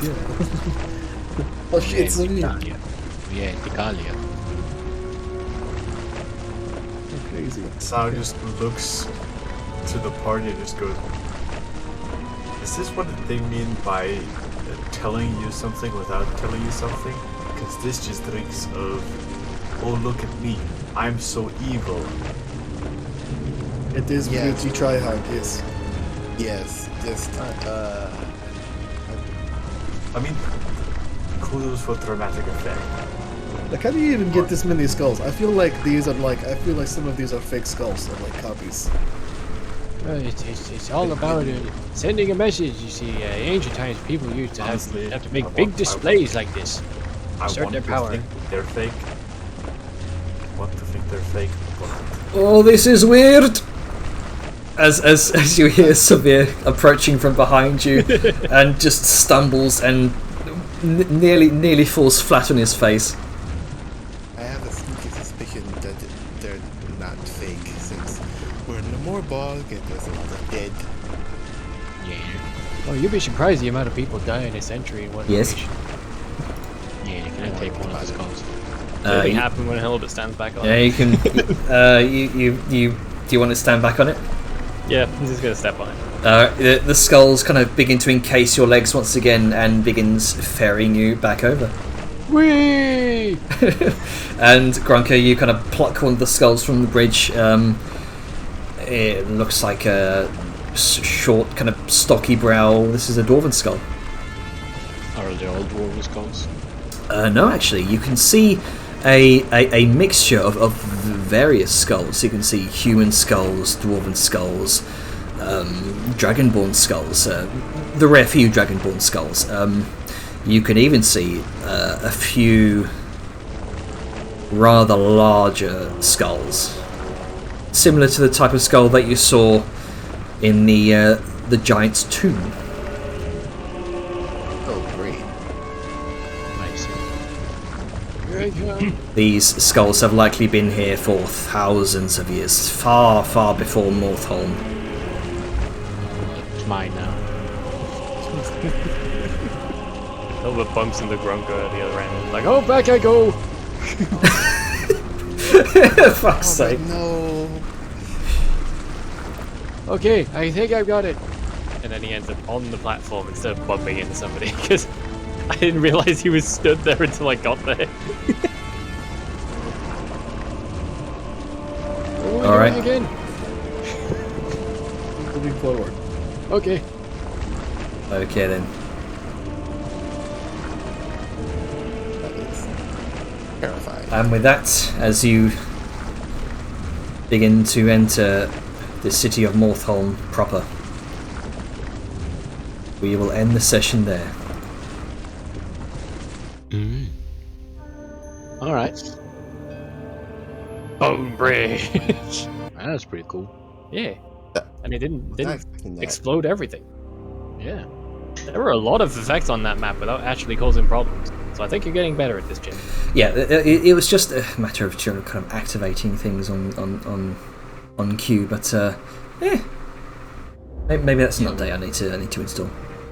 Worked well. All Yeah, right. it's cool.